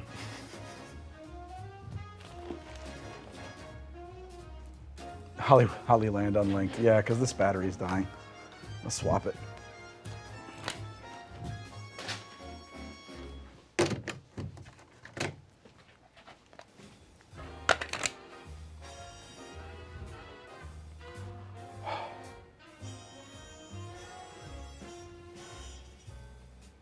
Yeah, the battery was dying on that camera.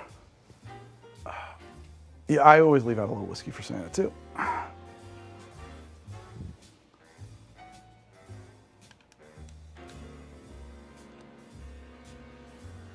Camera's coming back up. Rig juice. I need one more click. I don't know if I clicked these or not. Uh-oh, where's my clicker? What? I lost the clicker. Where's the clicker? What the fuck? Did it fall on the ground? Clicky? Do you guys see the clicker? Hey guys! Do you see the clicker around here? Can anyone help me find my little round clicker? What? Oh, there it is. I found it. 453. I don't think I have 50 bottles in the next room.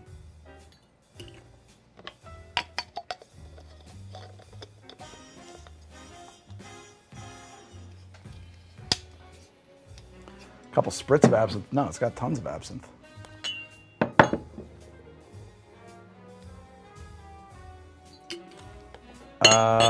Wow, there's 900, there's almost 1,000 people watching? Go get some more people. We got to break 1,000. This is a big deal. Thank you. I hope you're all signing up for my Patreon.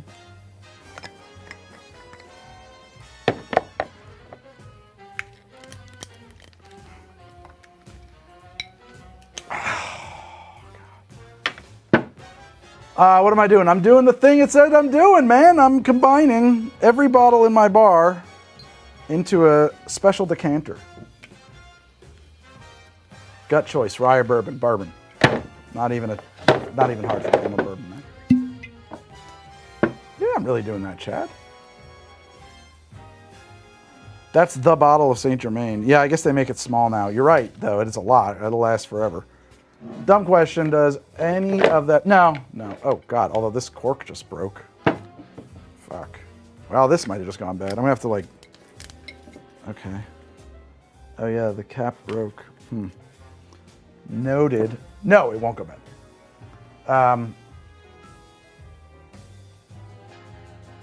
I can trust 900 people on the internet.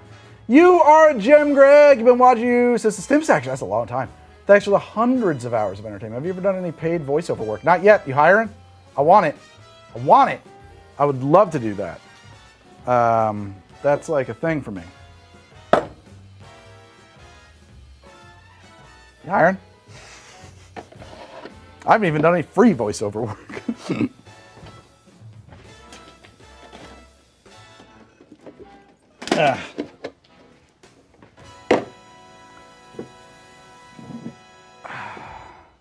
Disco Elysium 2, hell yeah. I think, as an editor, is there a movie whose editing amazes you? Oh, Michael! Oh, wow. Great question. So here's the thing. Let me rinse my hands because they're sticky again. I'm weird about this. Whenever like Best Editor comes out, like first off, I don't give a shit about the Oscars. I don't watch them. I honestly am very annoyed when people do watch them. I think that you shouldn't. But I'm like, how do you know what the editor was working with? Like the best editor is the person who does the most improvement to their footage. And like a terrible movie might have come a long way. I don't know. Off the top of my head, I'm having a really hard time answering that question. I'm bad at answering any questions, it turns out. I'm good at making up answers. I'm bad at being honest. I'm trying to think, what would it be? I don't know. Obviously, like, it's such a cliche answer. It's the only thing that's coming to mind right now, but Memento.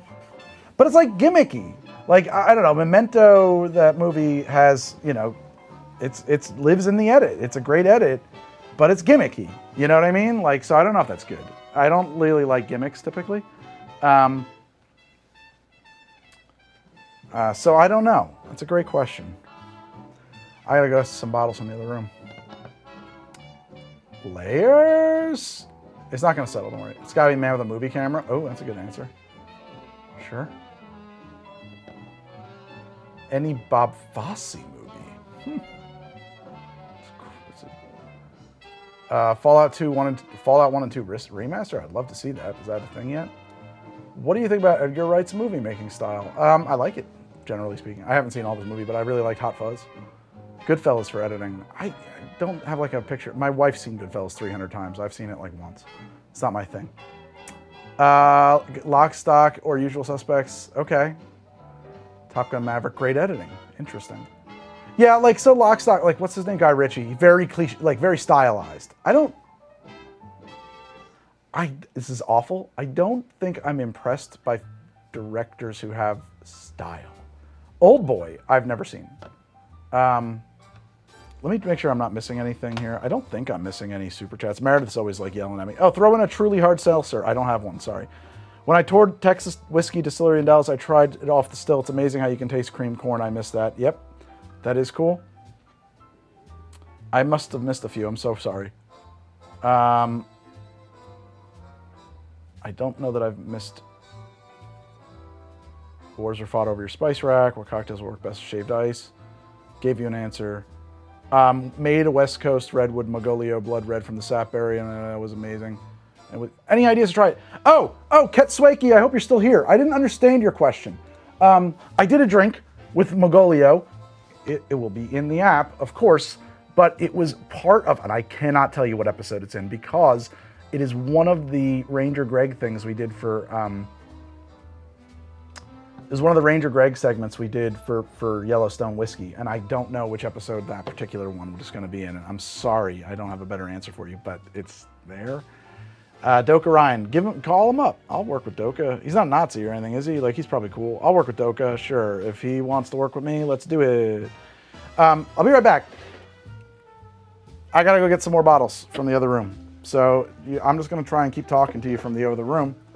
You might hear some other sounds because like my family's over there. Oh man, that dinner smells good. I want to eat that. Okay. Collecting bottles. Oh yeah, I did need these. Getting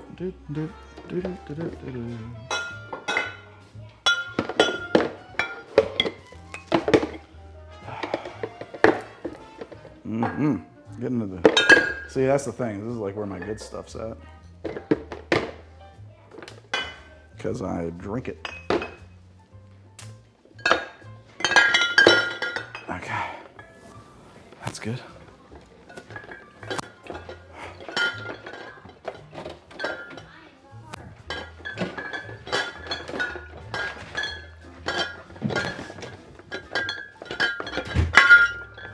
I don't think there's gonna be another 50 out there though. Oi!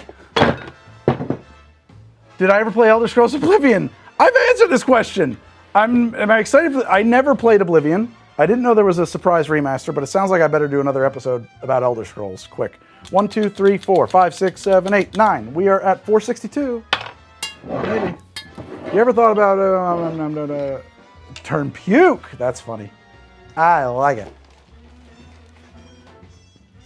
They released it today? Oh, man. Yeah, I never played it. I don't even think I was aware of Elder Scrolls Oblivion when it came out. Looks like a nice homemaker dark or jot you're making. That's what it is. Yeah, like my Oblivion was probably Fallout 2. God damn it.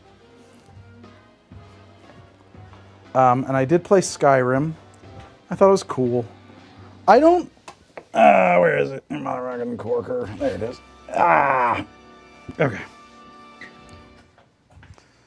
I didn't find Skyrim had a lot of replay value. That was like what killed me on that. I'm like from a generation where, like, all right, I beat the game that way. Now I got to beat it this way. But like and this is true of like all of those games in my opinion, by that company. Like you just do everything in one playthrough. Which I guess makes sense because now it's all about the DLC and like if you can play the game multiple times and it's not 986, 462. Oh, we're talking about the number of people in here. 1,000 would be great. I guess like you don't want people to be able to replay your game infinitely and enjoy it in new and different ways. It does look like there's reactions happening in there, which is weird. Good soup.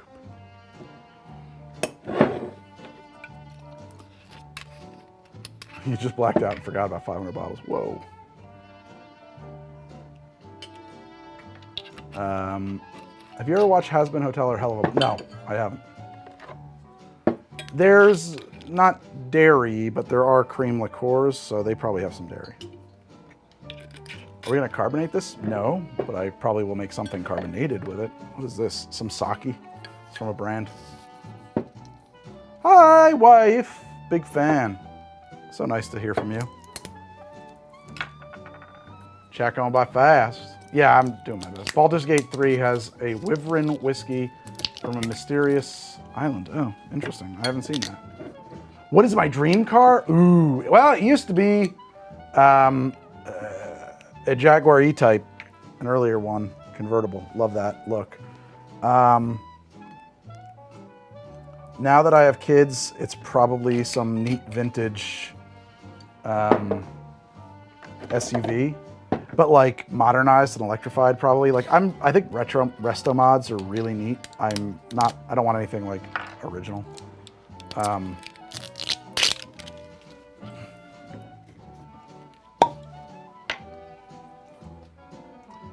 you have a hydrometer? We do. I have both. I have both. We can do that.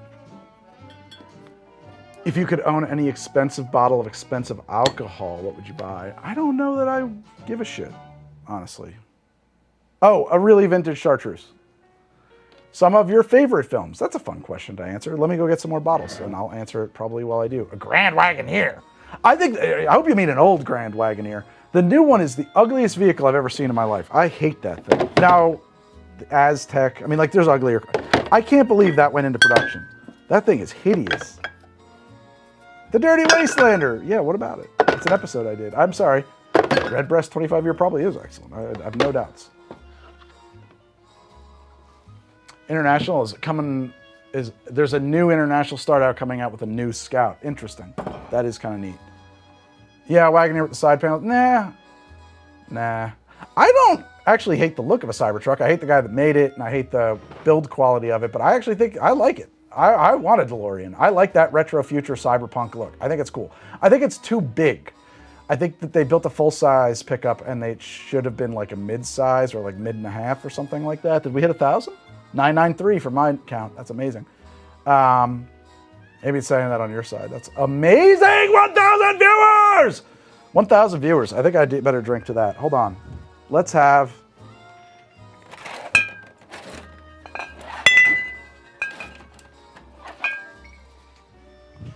For 1,000 viewers, we have some Pappy. Hold on.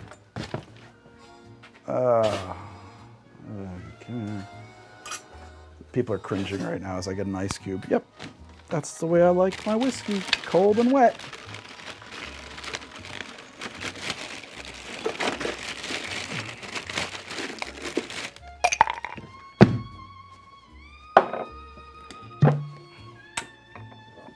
Hey, Kato, welcome to the show. Just a wee dram. There we go. Oh God, no. Not my Pappy. It's not even that good, guys. It's fucking bullshit. It's hype. The reason I'm drinking it is because it's not my favorite whiskey. You know what's funny? I used to play hockey, but I never watched it. I was always bored by watching sports that I wanted to play. Salty. Smoky. Wood fire. Powerful. Big power. Let's let that sit for a minute. I think it's got to be a little wetter to be enjoyed. What is your favorite whiskey? My favorite bottle of whiskey that I have is this old Fitzgerald 15-year bottled in bond over there. Next to that, it's like any of the three Wellers. Like those a lot. And then my budget. I've actually gained some weight in the past couple weeks. I'm up like fucking 15 pounds. It's disgusting. Sorry. I don't know. Can I say that? It used to be that you couldn't complain about your weight in public because then you were fat shaming. I don't know. I don't like to be fat. I don't want to be. I would like to be svelte.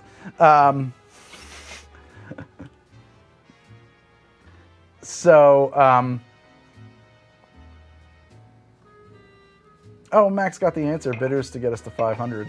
Oh, you are? What? Bitters to get us to... Oh, yeah. Well, there's some bitters in there.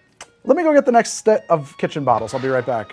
Favorite movies. I'm gonna answer that question while I'm walking. Blade Runner, Sunset Boulevard, 1,000,000 times.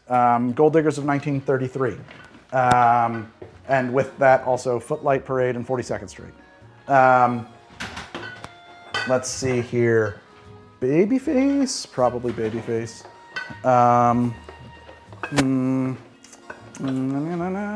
The Conversation, big time. Love that movie. I think it's definitely underrated. I think it's probably Francis Ford Coppola's best movie. Terminator 2, Terminator 1, Aliens.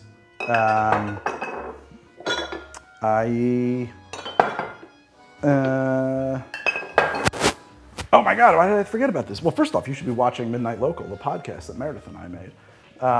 What's this? Is this what I think it is? That's fig brandy that goes in. What is this? Strawberry or something or other. I'll take that guy. You should be watching Midnight Local, which is Meredith and I's podcast about movies. You'll love it. Yeah, what's up? Can you help me do this, Colby? Can I help you play Kirby? I'm dying to help you play Kirby, but I gotta work. Can I finish my work? I can't? I'm pretty sure you want to, like, go to Disney World again, right? You don't want to. Yeah, you're lying. We'll do Kirby in a minute.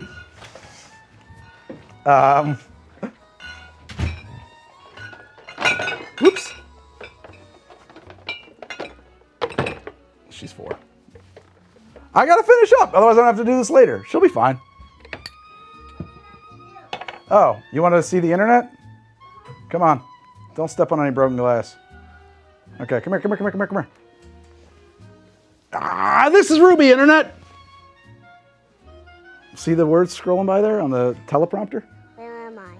Where are you? You can see yourself down here. What do you think? Great. I'm on TV. Everybody's freaking out. Look, you own the internet. Hi, Ruby, adorable. Hi, Ruby. Hello, Ruby. The internet loves you. Hi, Ruby. Howdy, howdy. Oh, my God. We can't keep up with that. People are freaking out, man. They love you. Where are the people? They're at their desks. They're at their computers. They're on their phones. We're just looking at, those are the words they're saying. I know you can't read Why yet. they're hot? Because that's what they're liking. That means that they love it. Dad, now could you give me? No, I'm not done working. Mwah! But you can shut the door on your way out.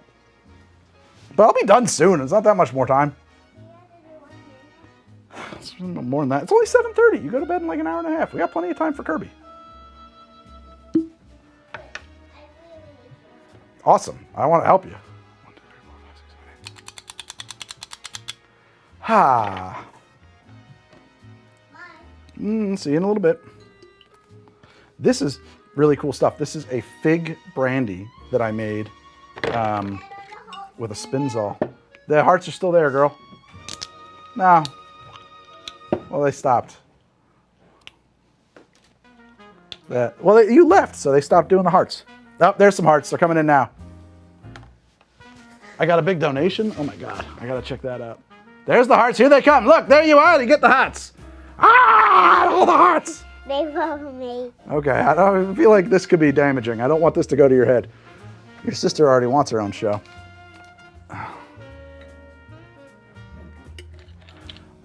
Can you?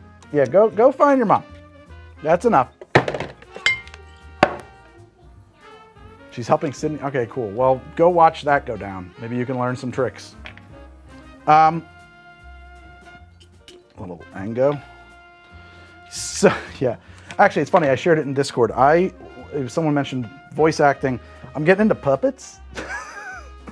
And so I've got a couple of puppets. And that one, she was playing this game for a minute where she just wanted to interview. Specifically an interview where, there's a specific interview. I was supposed to be Link, and she's supposed to be Zelda, interviewing Link for his birthday on her TV show. I don't know where the fuck that came from. I was just like, all right. And then her sister wants to do a crafting show, so we've played around with shooting that. And then I was like, why don't you do a talk show? We'll call it The Talk, and I'll just do puppets, and you can interview puppet characters that I'll play. And so we shot a little test of that. It's pretty funny. And I did share that with the Discord at one point.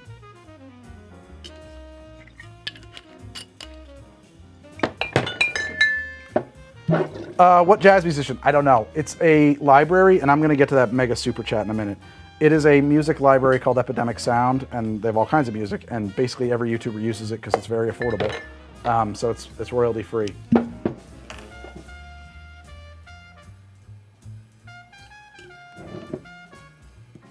Am I going to bring back the soda show? I am making sodas on the show.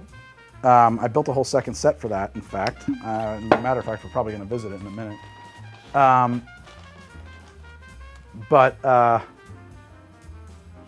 then I'm going to sell the sodas. I'm going to make a soda on the show, and then we're going to do a limited run of that soda so that you can buy it.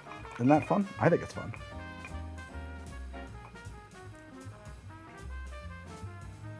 It's because Ango's high proof. It gets a lot better cold and wet.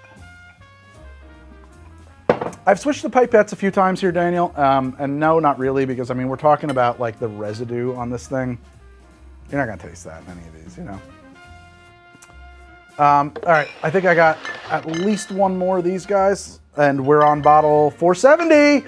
We're getting close. Oh my God.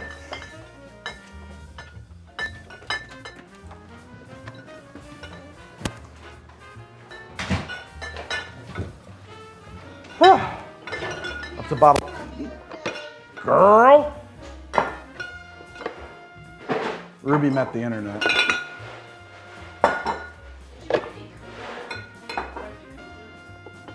I did. It's in the freezer in there. No, I'm live. You're talking to the internet. Wife says hello. Can you do what now? No, well, yeah, you can play the Kirby on my account, whatever. I mean, it's like in hard mode. I don't think you're gonna enjoy it.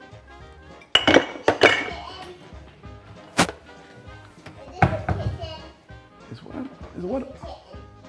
It looks like a kitten to me. That's a kitten toy. Alrighty, we're back. Did I miss anything? I gotta get in on that big super chat that I missed. I'm sorry. Cheers to 1,000 and almost being done with this tedious task. Also, in case you were wondering, my name comes from another YouTube channel I like, Good Boulderfist, or Good for short. I made my channel to comment on one of his videos and couldn't think of another name. I'm back on the internet. No. That's enough. That's enough. I love you. Don't pinch your fingers in the door. 478. I don't think I've got enough to make it to 500. Thank you, by the way. I forget sometimes that like I'm supposed to thank people when they drop piles of cash. I'm flagging you, Steph Seguin. At this point, I'm kind of worried for you. Stop.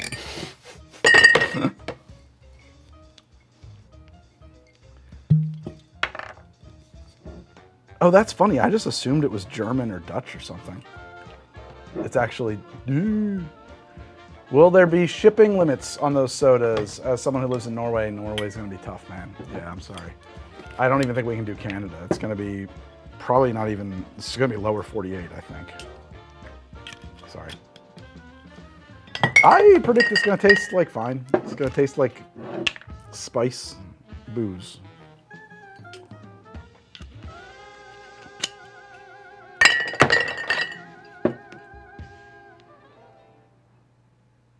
It's very nice of you, Steph's good fun. I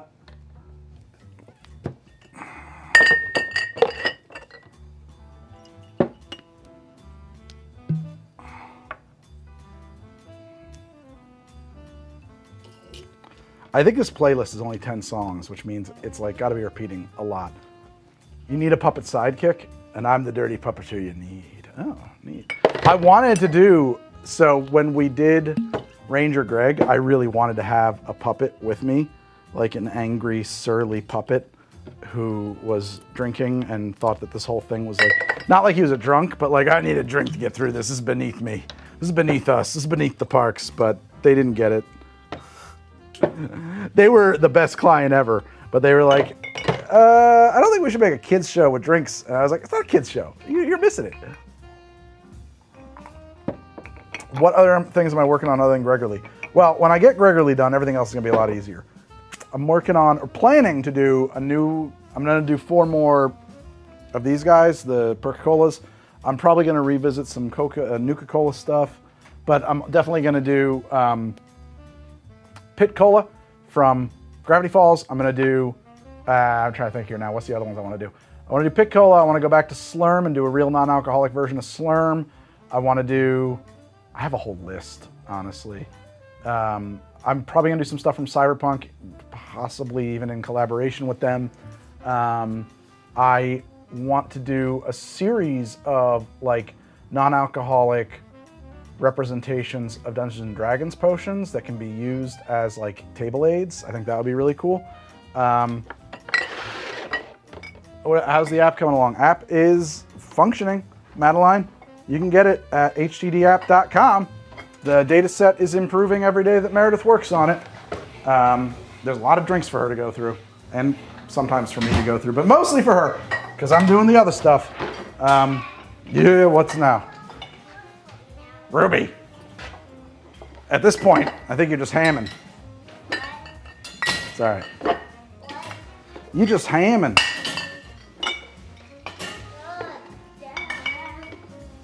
Ooh, what?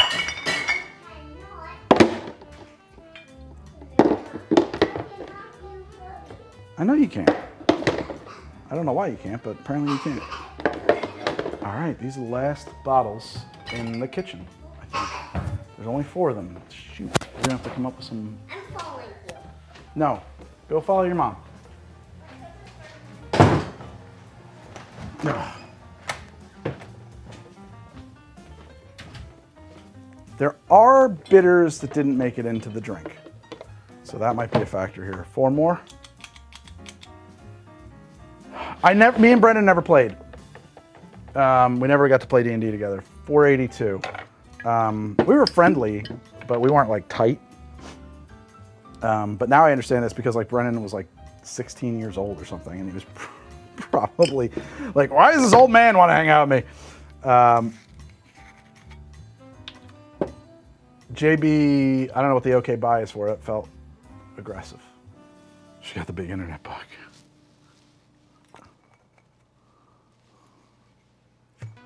I am not currently in a D&D game. I am not currently... Is this going to work? I'm not playing any games right now. I said this before. It's like... I don't really have Greg time. And I'm not really complaining about it. I just don't. Like, Greg time is do the lawn. Greg time is fix the roof, because my fucking roof leaks. Greg time is lots of things. I don't really, like, I might play some video games while I'm sitting in bed. Oh, okay, JB, thank you. And my wife goes to sleep early. That's the first time her name, try to keep her name off the show. Fatherhood is hard mode, I guess. I'm bad at it though, so. I don't know. Is that universal? I just feel like the worst dad all the time. Like right now, I can't play Kirby. I hate it.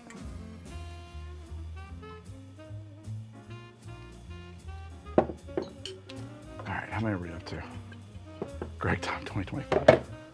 I'd like to shoot enough episodes so that I don't have to work so much through the summer and I can kind of like take summer sort of off. 482. All right. Let me go over here. I know there's a bunch of bitters I didn't grab. Hold on. Yep, there they are. 1. No. 2.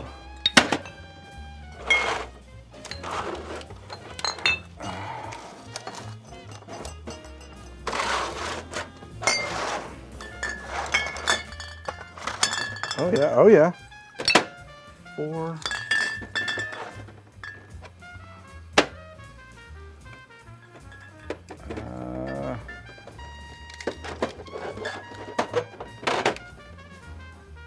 Those guys.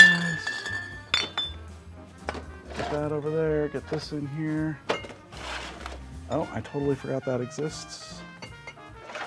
Excellent, excellent, excellent. I don't know if this is gonna actually get us all the way there. Oh, is this the bottle of Magolio I bought? Yes, it is. A little bottle of Magolio from forever ago.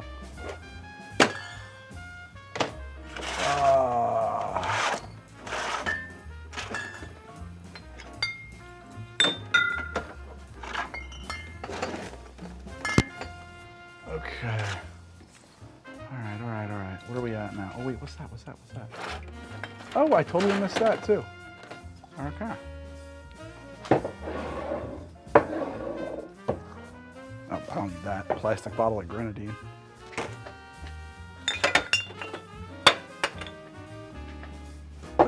This is it. I think this is all I got. Whew.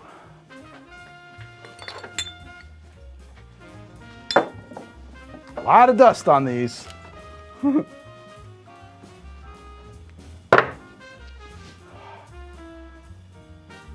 And the cat's in the cradle and the silver spoon. Little boy blue and the man in the moon. When you're coming home, Dad, I don't know when, but we'll get together then. We're gonna have a good time then.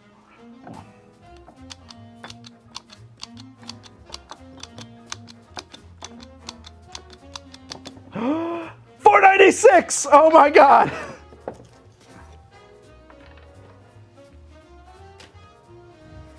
You know they used to play that song on the fucking radio?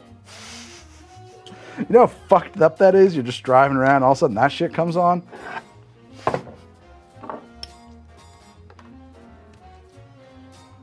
Are those Bitter Truth? Yes. Not a fan. Well, so what happened is, hold on. I'm going to call 5 or 6 dashes a measure on these ones with woozy tops. So what happened is the very first episode of How to Drink, if you noticed, I did a old-fashioned, just happened to be using Bitter Truth bitters because I thought it'd be interesting. And I sent it to the guy, and he was like, oh, that's awesome, the company. Let me send you the entire line of bitters, and that's why I still have them. So it's not about being a fan or not, it's just like I kind of don't need them. I think they're great, actually. So, I don't know. I'm always torn between... One of these days. Yeah. Oh, good fucker. Oh, there we go. Bitters do not go bad. I'm always torn between keeping the show accessible and using like things you can go find at a liquor store and doing things that like are crazy and oh my god, they're so tight.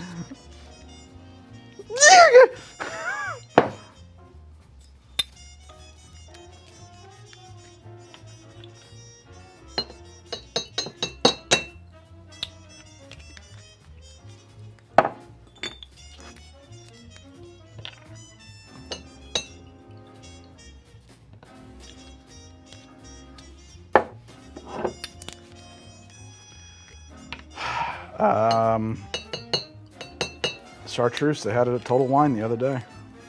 I'm not telling you which one, but I would try Total Wine, so I think they got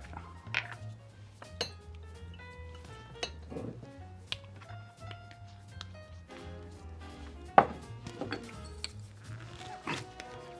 You stumbled on a man combining every bottle in his bar.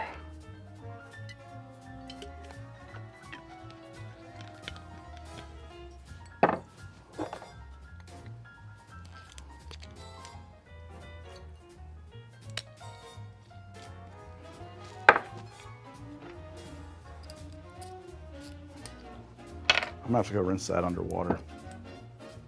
There's gotta be some more booze around here. I could throw a little THC extract in it.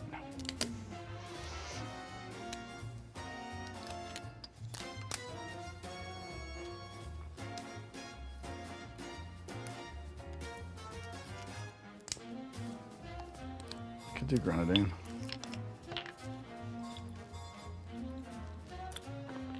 All right, hold on. I gotta go rinse this under hot water or something.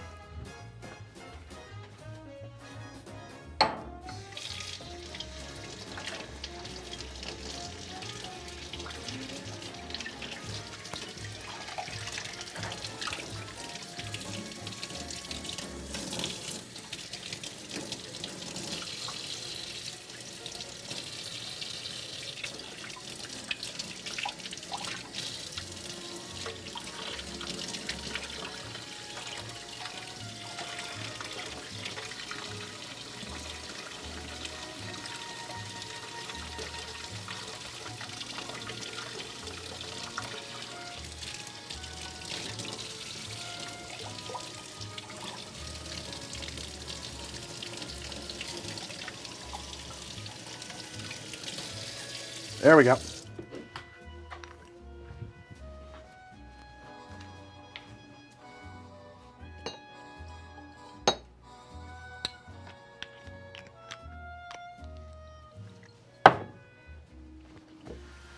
Clear this away. Okay. What do we need? We need 4 more bottles. There's got to be 4 more bottles over here that I missed. I got that. Oh wait, I did get those. No, I got that. That's why it's over there. Shit. Did I do all the tequilas? I have to review the footage. I'm sure I did though.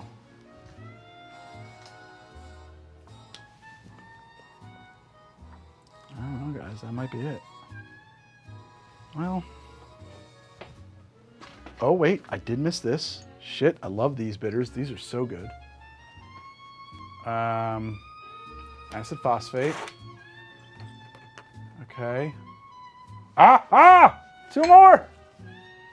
Oh, I think that's it. I think we just did it.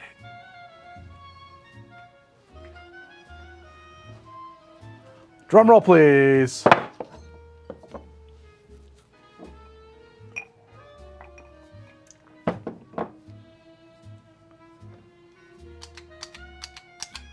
$500 bottles of booze. Wow, that's incredible. We just nailed it. Get that in there. I love these. These are so good. This was a gift from the Patreon. 1,087 viewers, guys. Thank you all so much for hanging out here. This was a gift from the How to Drink Patreon Secret Santa, and I use these a lot. I love them.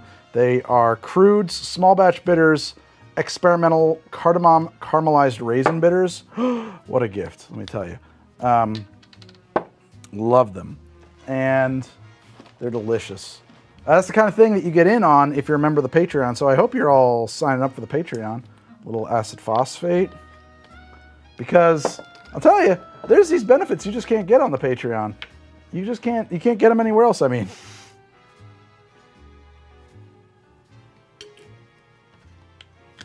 I may have just done a Fee Brothers Orange Bitters. All right, so wait, we need one more.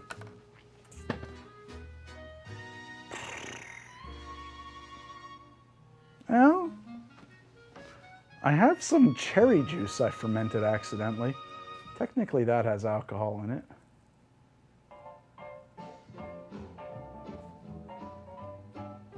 Yeah, there's nothing in the fridge. There's nothing in the fridge. Well, there might be. But no, there's nothing in the fridge. There's some beers, but we're not dipping into beers. That's a bridge too far.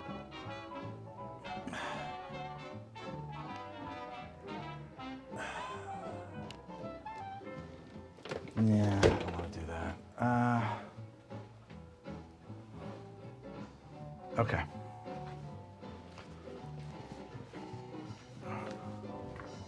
Here it is, my fermented cherry juice.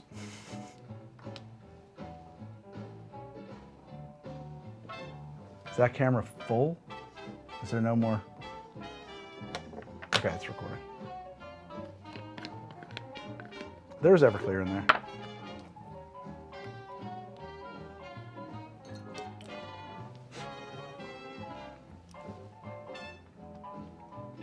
It's really mellowed out. It used to taste a lot like vinegar. Kind of worried I just added a bunch of poison. Whatever. There it is! I don't know if we got that shot. I can cheat it later. Gonna rinse my hands again.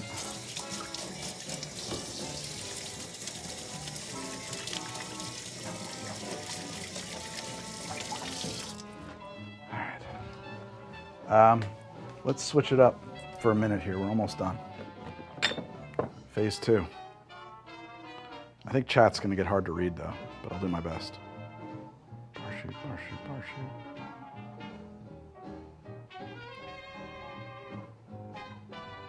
I know, I'm getting into the dark here.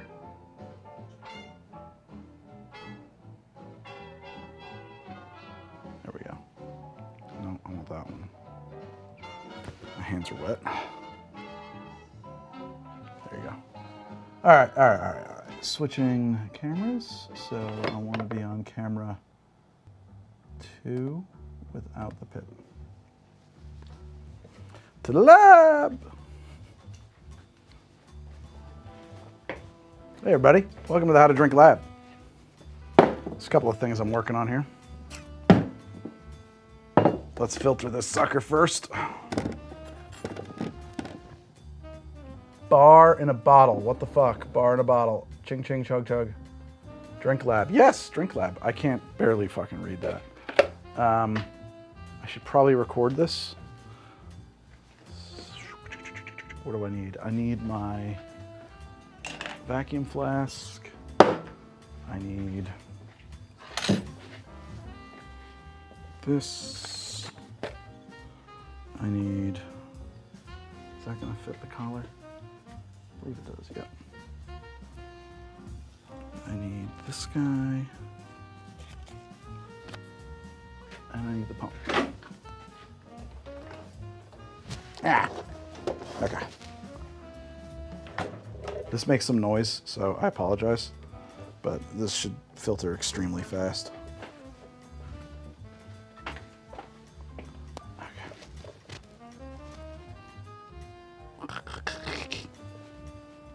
Okay, let's get this out of the shot. Like gelatinizing.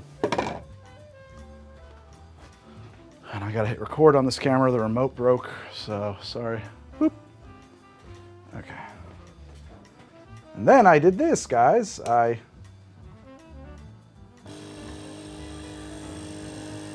my wash bottle?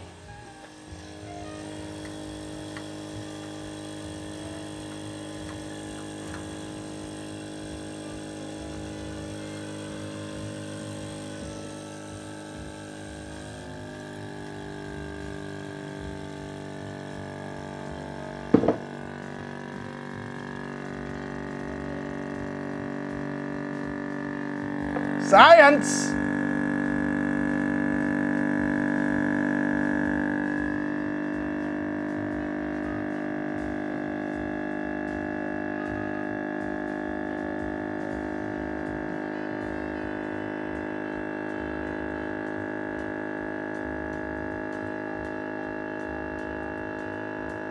It's taking longer than I thought.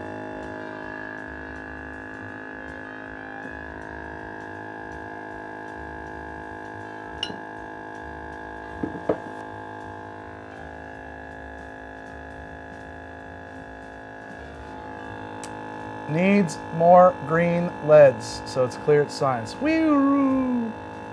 To the lab. Grand Tour Turnpike. Just had a thought. Greg, Thursday is take your child to work day. She was just asking me if she could just hang out at home with me.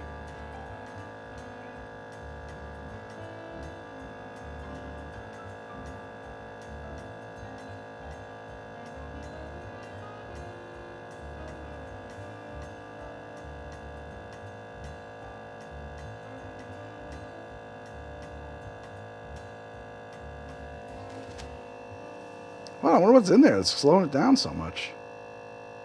That's like slow. Well, I'm not going to record this whole process. I'm just going to hit cut. Can I see the chat from over here? What's happening? We're filtering this stuff. Not a complete seal. Well, it would actually be slower if it wasn't, if it was complete. I don't know. I think it's complete. I know it's complete. Yeah, it's a fresh filter, you goobers. It's pulling 10 bars right now. Consistently. Yeah, we're at, not 10 bars, sorry. Minus 25 PSI, which is about as much as this can do, or minus 0.9 bar.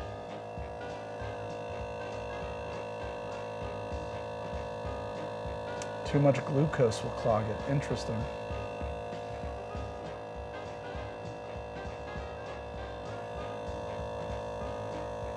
What's the smell? Booze, chartreuse, other perfumes. What's he filtering? I'm filtering out 500 bottles of booze that were added 1 milliliter at a time. Just every booze in my bar. But this is like a pretty mild filter that it's running through right now.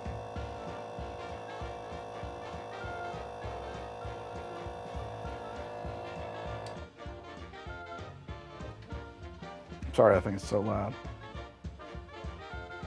I wonder if I should,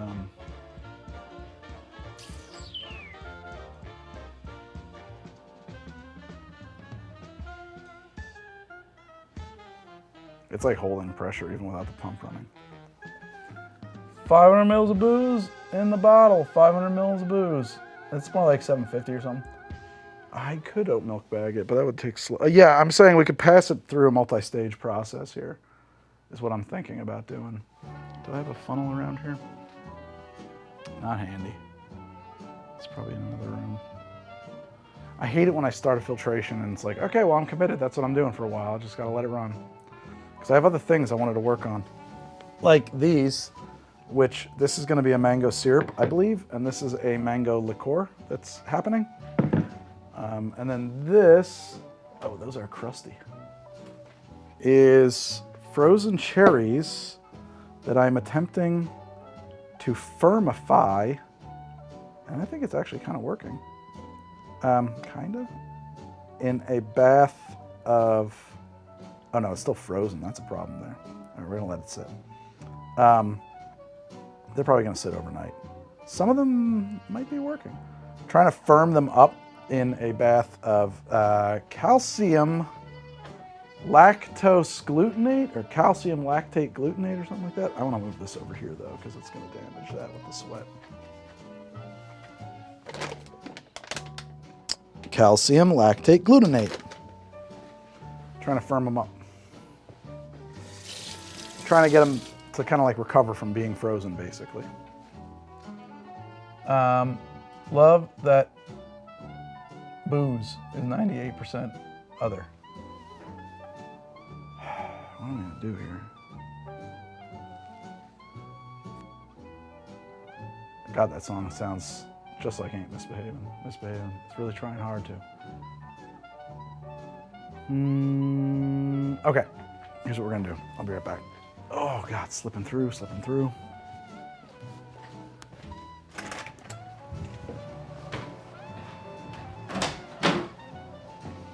Yeah.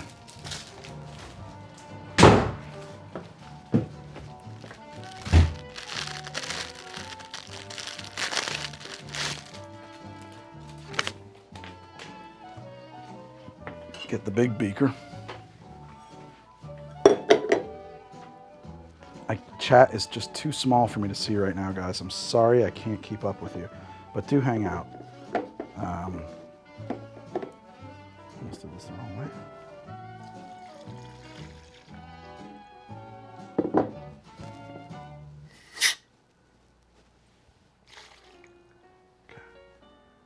Okay. Yeah, there's a lot of sediments in there that are not lactose. I don't know, or you know what I mean? They're not the things I wanted to remove. I'm actually going to save this filter because I might put it back into the drink.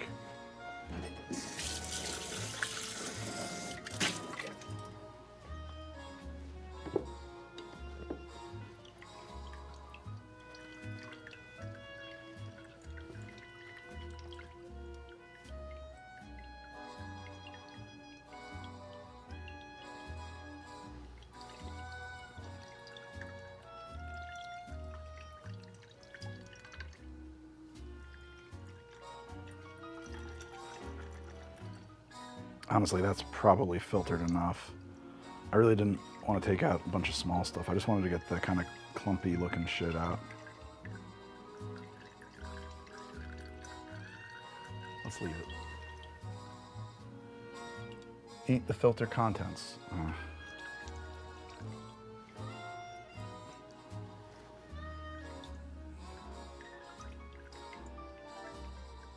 I guess for the right kind of super chat, I might use those filter contents.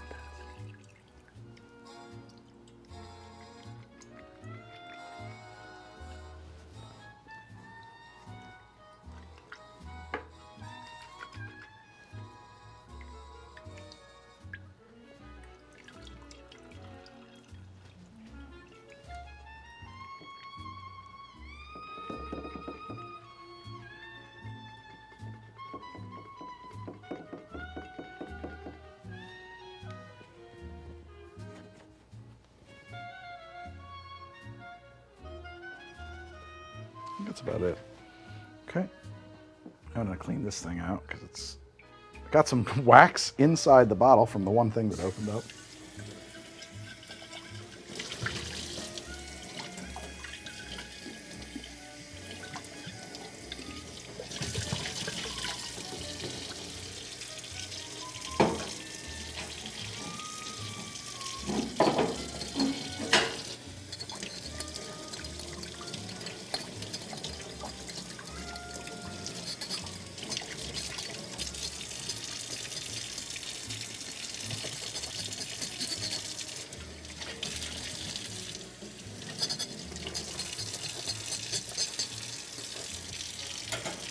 I know, it's very exciting. I'm washing a bottle. Sometimes I forget I'm live streaming. I don't often live stream from in the lab because it doesn't typically make for the best content. Have you guys signed up for the Patreon yet? I haven't really pumped that enough. We really got to drive those Patreon numbers up. You know, Meredith's got a kid now too. I got 2 of them. We all got kids to feed, mouths. We got mouths to feed. It's hard. It's hard being out here. tell you, on the internet.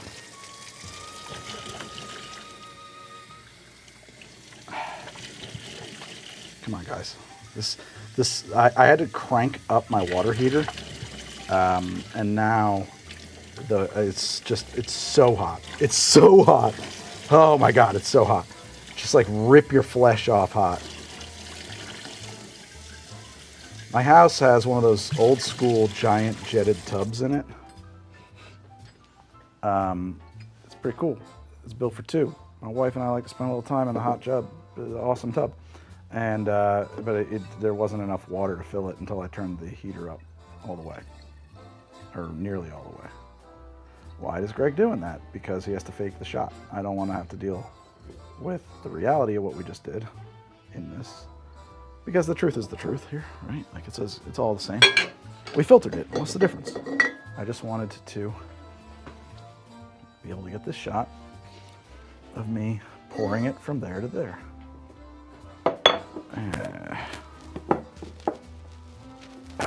Whatever, let's leave that plugged in. In she goes. And this is going to be voiceover B-roll anyway. Like, we're not going to actually come over here in this episode, except for very minimally.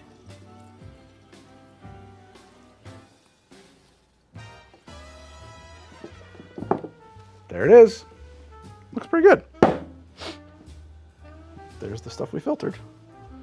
Oh, where's the guy? Did I take it off over there? Oh yeah, probably never put it on.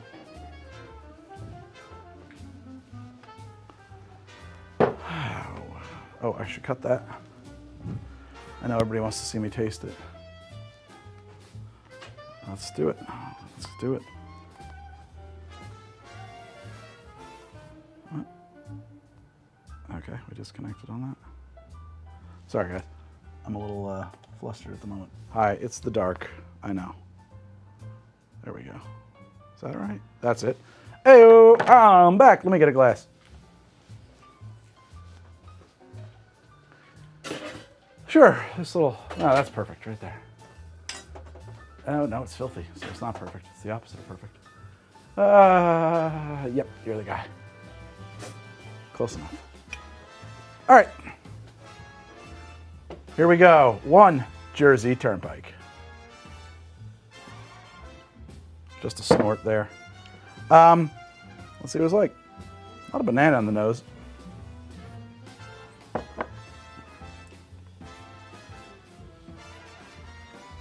It's fucking weird.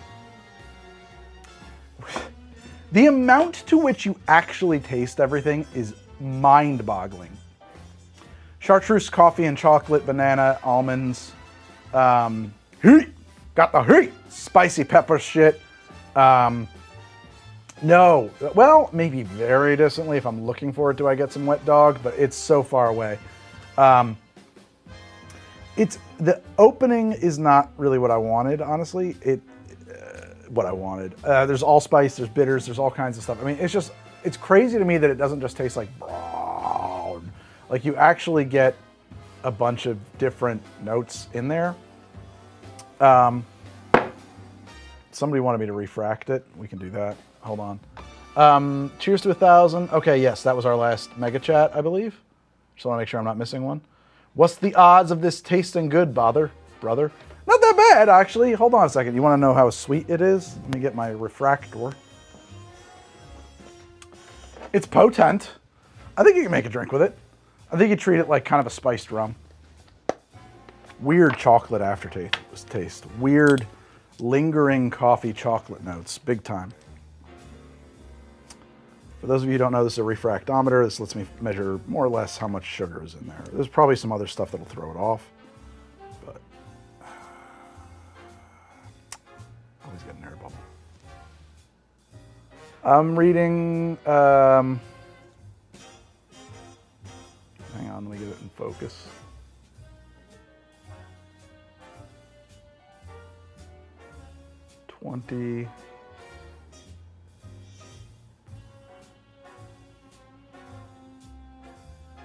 Oh, that's 25. So like 22 and a half bricks. 22 and a half bricks. ABV. No, it doesn't take a big machine to test for ABV, but I can tell you that it's probably pretty close to 40% ABV. It's probably pretty close to, 80 proof, somewhere in that range. It might be a little high, it might be a little low. I would bet that all of the stuff that's overproof and all the stuff that underproof are kind of evening it out. No, it does. It's it's a refractometer. Someone in the chat can explain. It measures. Well, this one is tuned, I think, to sugar, but basically, it's a one. What's the word I'm looking for here? It's like a single bandwidth spectroscope that, based on how strong that spectra is, can determine what percentage of this is sugar. That's it. Spectrograph. It's the same way that, like, when they say, like, oh, we found this planet way far away that has the gases that only life can make. This is like the big news, like last week. It's because they look at the light from it, specifically when that star passes, when the planet passes in front of the star. They look at the planet, and the light that comes back, if you look at it, it's like a spectrograph, they call it, and you can see all the wavelengths of light, and there's like little spikes. Well, all of those little spikes correlate to different compounds, and they can measure the strength of the spike and where the spike is, and that's how it's a selective spectrometer. Basically, it's a single bandwidth spectrometer. Exactly right. And so kaleidoscope, interesting. So basically, that's how you can measure, the chemicals in something. I think that's more or less. No, I don't need another sip. I need stuff to work with for the show. Yeah, I mean, fine. I'll do another sip. A weed dram. There we go. Just because I don't want to run out. I want to be able to make cocktails with this on the show. And you'd be surprised how quick a bottle goes when I start making drinks for the show. I'm pretty sure that spectrography is basically how they do chemical analysis. They take your sample and they somehow modify it so they can move light through it, and then they look at the spikes. I think there's a little more to it than that. I don't know what that smell is. It's a weird. I mean, it smells like some kind of bitters, honestly. Like, not Angostura, but like Angostura. Thank you, Manjo. Your 5th super on this stream. So it's got a, what kind of cocktail? Well, I think that generally when you have something like this, you just make the basics and then see what it kind of leads you to. Some spectrographies run off of burning the substance, of course, absolutely. Okay, who's on the other end of that rotary phone? Hello? It's hell. Would have been cool if I didn't have to turn around to hang it up. So anyway, it basically smells like some other bitters, like not Angostura, but something else.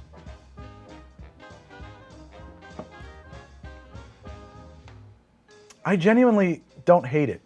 It has cherry notes.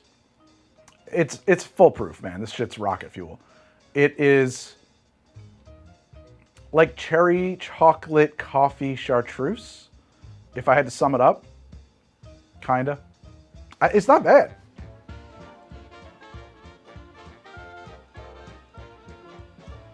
It has a long, lingering acridness that sort of attacks the sides of my tongue. And I think that might be some of the, like the stuff that's in like the, the peated shit and the mezcals and all of that stuff. So I don't hate it. I don't love it. It's not my fave. It's not the worst thing I've ever had by far. It's like a spiced liquor, honestly. I like it. I think we'll be able to make something fun with it. I had no expectation that I would hate it, to be honest. Because I was just like, well, you're adding 1 drop of everything, basically. So all of the really offensive stuff is going to get evened out. And the vast majority of things on my shelves are things that I like. So would you buy it? That's about branding. I guarantee we could put a label on it and make people buy it. You know what I mean? Like, I'm sure we could. Would I buy it? I don't know. I got to see what I can make drinks out of it. You know what I mean? Like, that's a good question. You just watch your old-fashioned video. The old one or like the history of the old-fashioned? Because I'm curious which one you mean.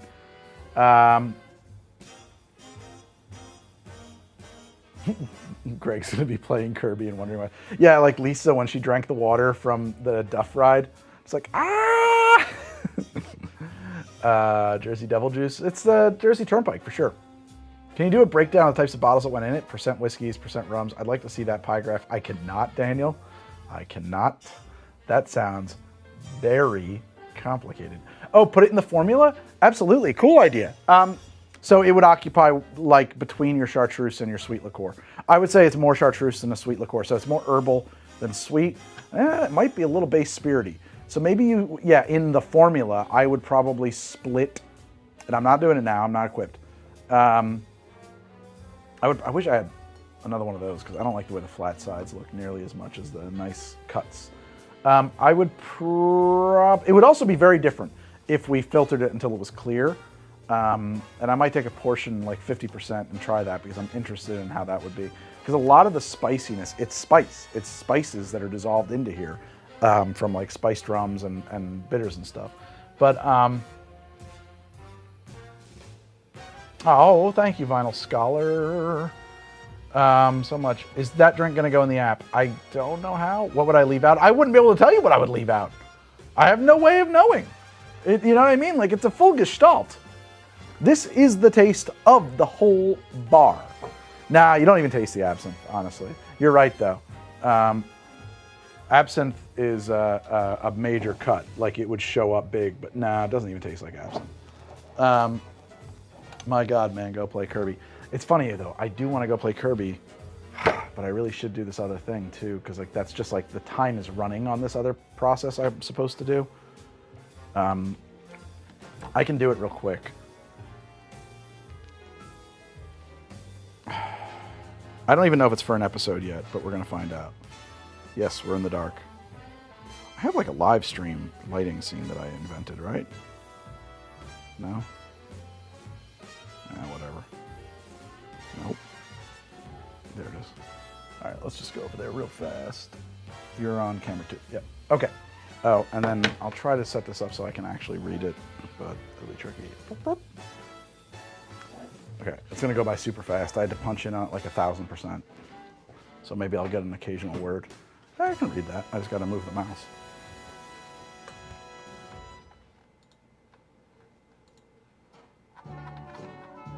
Oh, you made cocktails out of other cocktails. Oh, it's a funny idea. I had that idea. I was gonna do severed cocktails, like split cocktails, combining them for Severance. It was just like an idea I had one day, and then I did a bunch of experiments with it, and I was like, this is boring. I was like trying to like layer a mojito with an old fashioned, so they were sitting on top of each other, but it didn't really work. Oh God. All right, let's get this in here in a way that it won't break something. I have a lot of glassware in the sink right now. We do need that. We do need this. All right, let me just see here. I had you do some math for me, Cheap BT.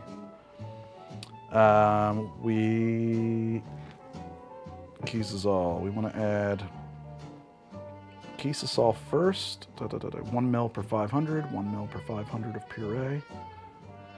Let's do 1 mil of Quisazole.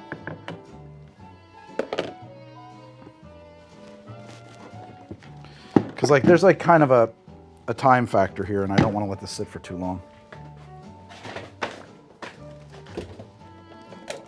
And the chait is in. And let's hit record. Okay. Oh my God, I have like some kind of a problem with my hip right now. Okay, here we go. 1 mil of Quisazole. We're going to turn this real low, so it's just kind of stirring. I suppose you're unplugged. Oh wait, wrong switch, right? There we go.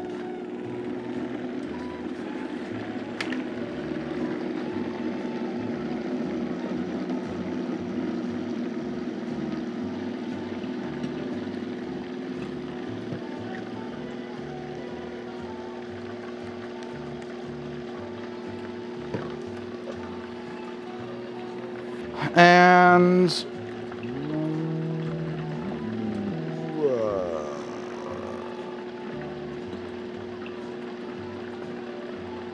Now I'm going to add a little chitazan.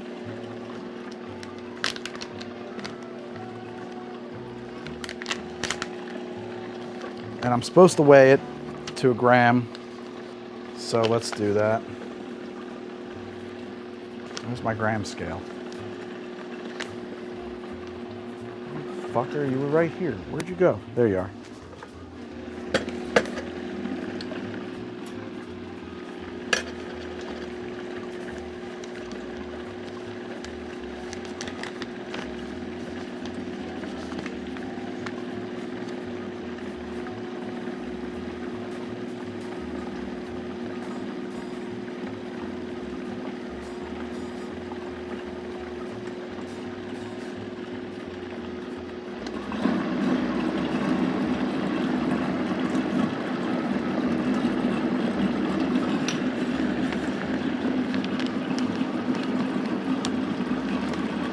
Let that dude get in there, mix. Is this syrup? This is the liqueur.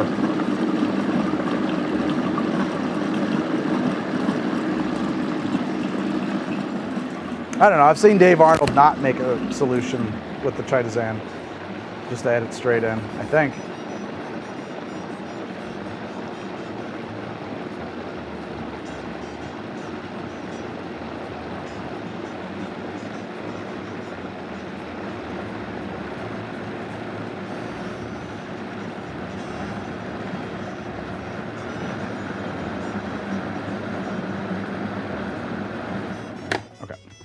No, because this has to now sit for like 15 or 20 minutes. And after Kirby, I kind of want to go to bed.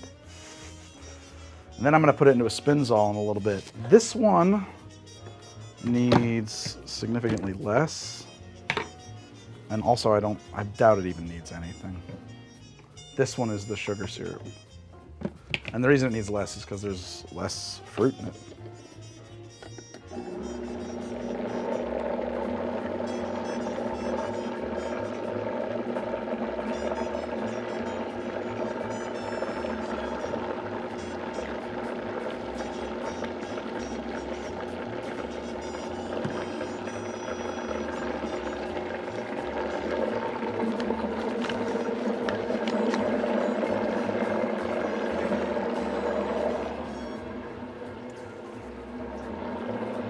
Just gonna eyeball this one.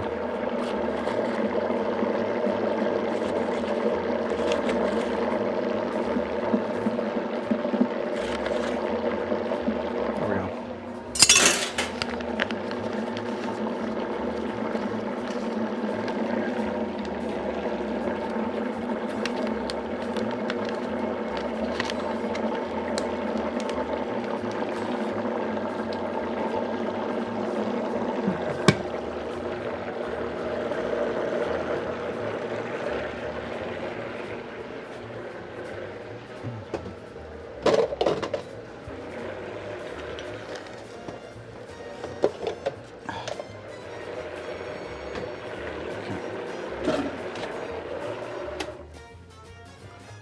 That's that. All right, now I'm back over here. Boop. Hi, we're back in the bar. Guys, thank you all so much for hanging out with me. I do have to wrap it up. You guys are the best fans in the universe. How many of you are still here? How many of you are still here? How many of you are still here? As he says in a loop. I can't, oh, I gotta push this button. Okay, we're down to 875. See, the lab kills the viewership. Nobody wants to hang out in the lab with me. I don't know why. Guys, thank you all so much for hanging out with me. This has been the best live stream ever. There are so many magnificently large, huge, fat, stinking tips like this guy. Chartreuse shortage is real. Could you do a last word episode using other herbals? I'm going to do my own chartreuse, but other people have done that too, and I'm going to throw my hat in the ring. What did you miss? You made some crazy stuff. You missed me making this. This is every bottle in my bar, 1 milliliter at a time. Guys, we got to exactly 500. It was awesome. If I come up with a few more bottles between then and now, it'll only be bigger. If you haven't listened to me say this yet, I'm going to say it again. This show is only possible through the support of viewers like you. It is not possible to make a show like this anymore on YouTube revenue. A lot of reasons. I think that I'm just not as cool as I used to be. I think that shorts have eaten my lunch. Trying to get in on that gravy train. There's no gravy over there. There might be a train, but there's no gravy. And so if you want this show to be able to continue to exist in the way that it does, which is to say basically at all, because it is a full-time job for me, Meredith, and a couple of freelancers, the revenue is now coming from Patreon. So there's a lot of things over there that I hope are interesting to you if you love this show. We have the HTD app, htdapp.com. We'll take you to Patreon if you're not signed up. Makes it so easy to use the show as your personal guide. I built it. Meredith's doing the data set. Together we made a beautiful app, I think. Beautiful app, most beautiful app ever. It's hideous, but it does work. There's the Patreon has a private Discord, that everybody loves. We're all in there having a very, very nice time. There is behind the scenes content, exclusive drinks. There are extended episodes. You can watch every episode of How to Drink going forward. I'm not going back in time, but we've been doing it for like a year now. Episodes get released there simultaneously without ads. So if you hate ads, you can do that over there. I don't know how you would unionize YouTube. I don't actually think that's even possible for a number of reasons. I would be curious to know, because there was like a unionized YouTube thing for a while going around. I don't know how. Maybe you could gild it. Like, there's no way to unionize YouTube, but I'd be curious to see what people say about that. I would love to know what the demands for unionization are. You're going to make a turnpike with what you have at home. It's not a lot. Well, it'll be a little different. More likes than drinks in the bottle. Guys, you're the best.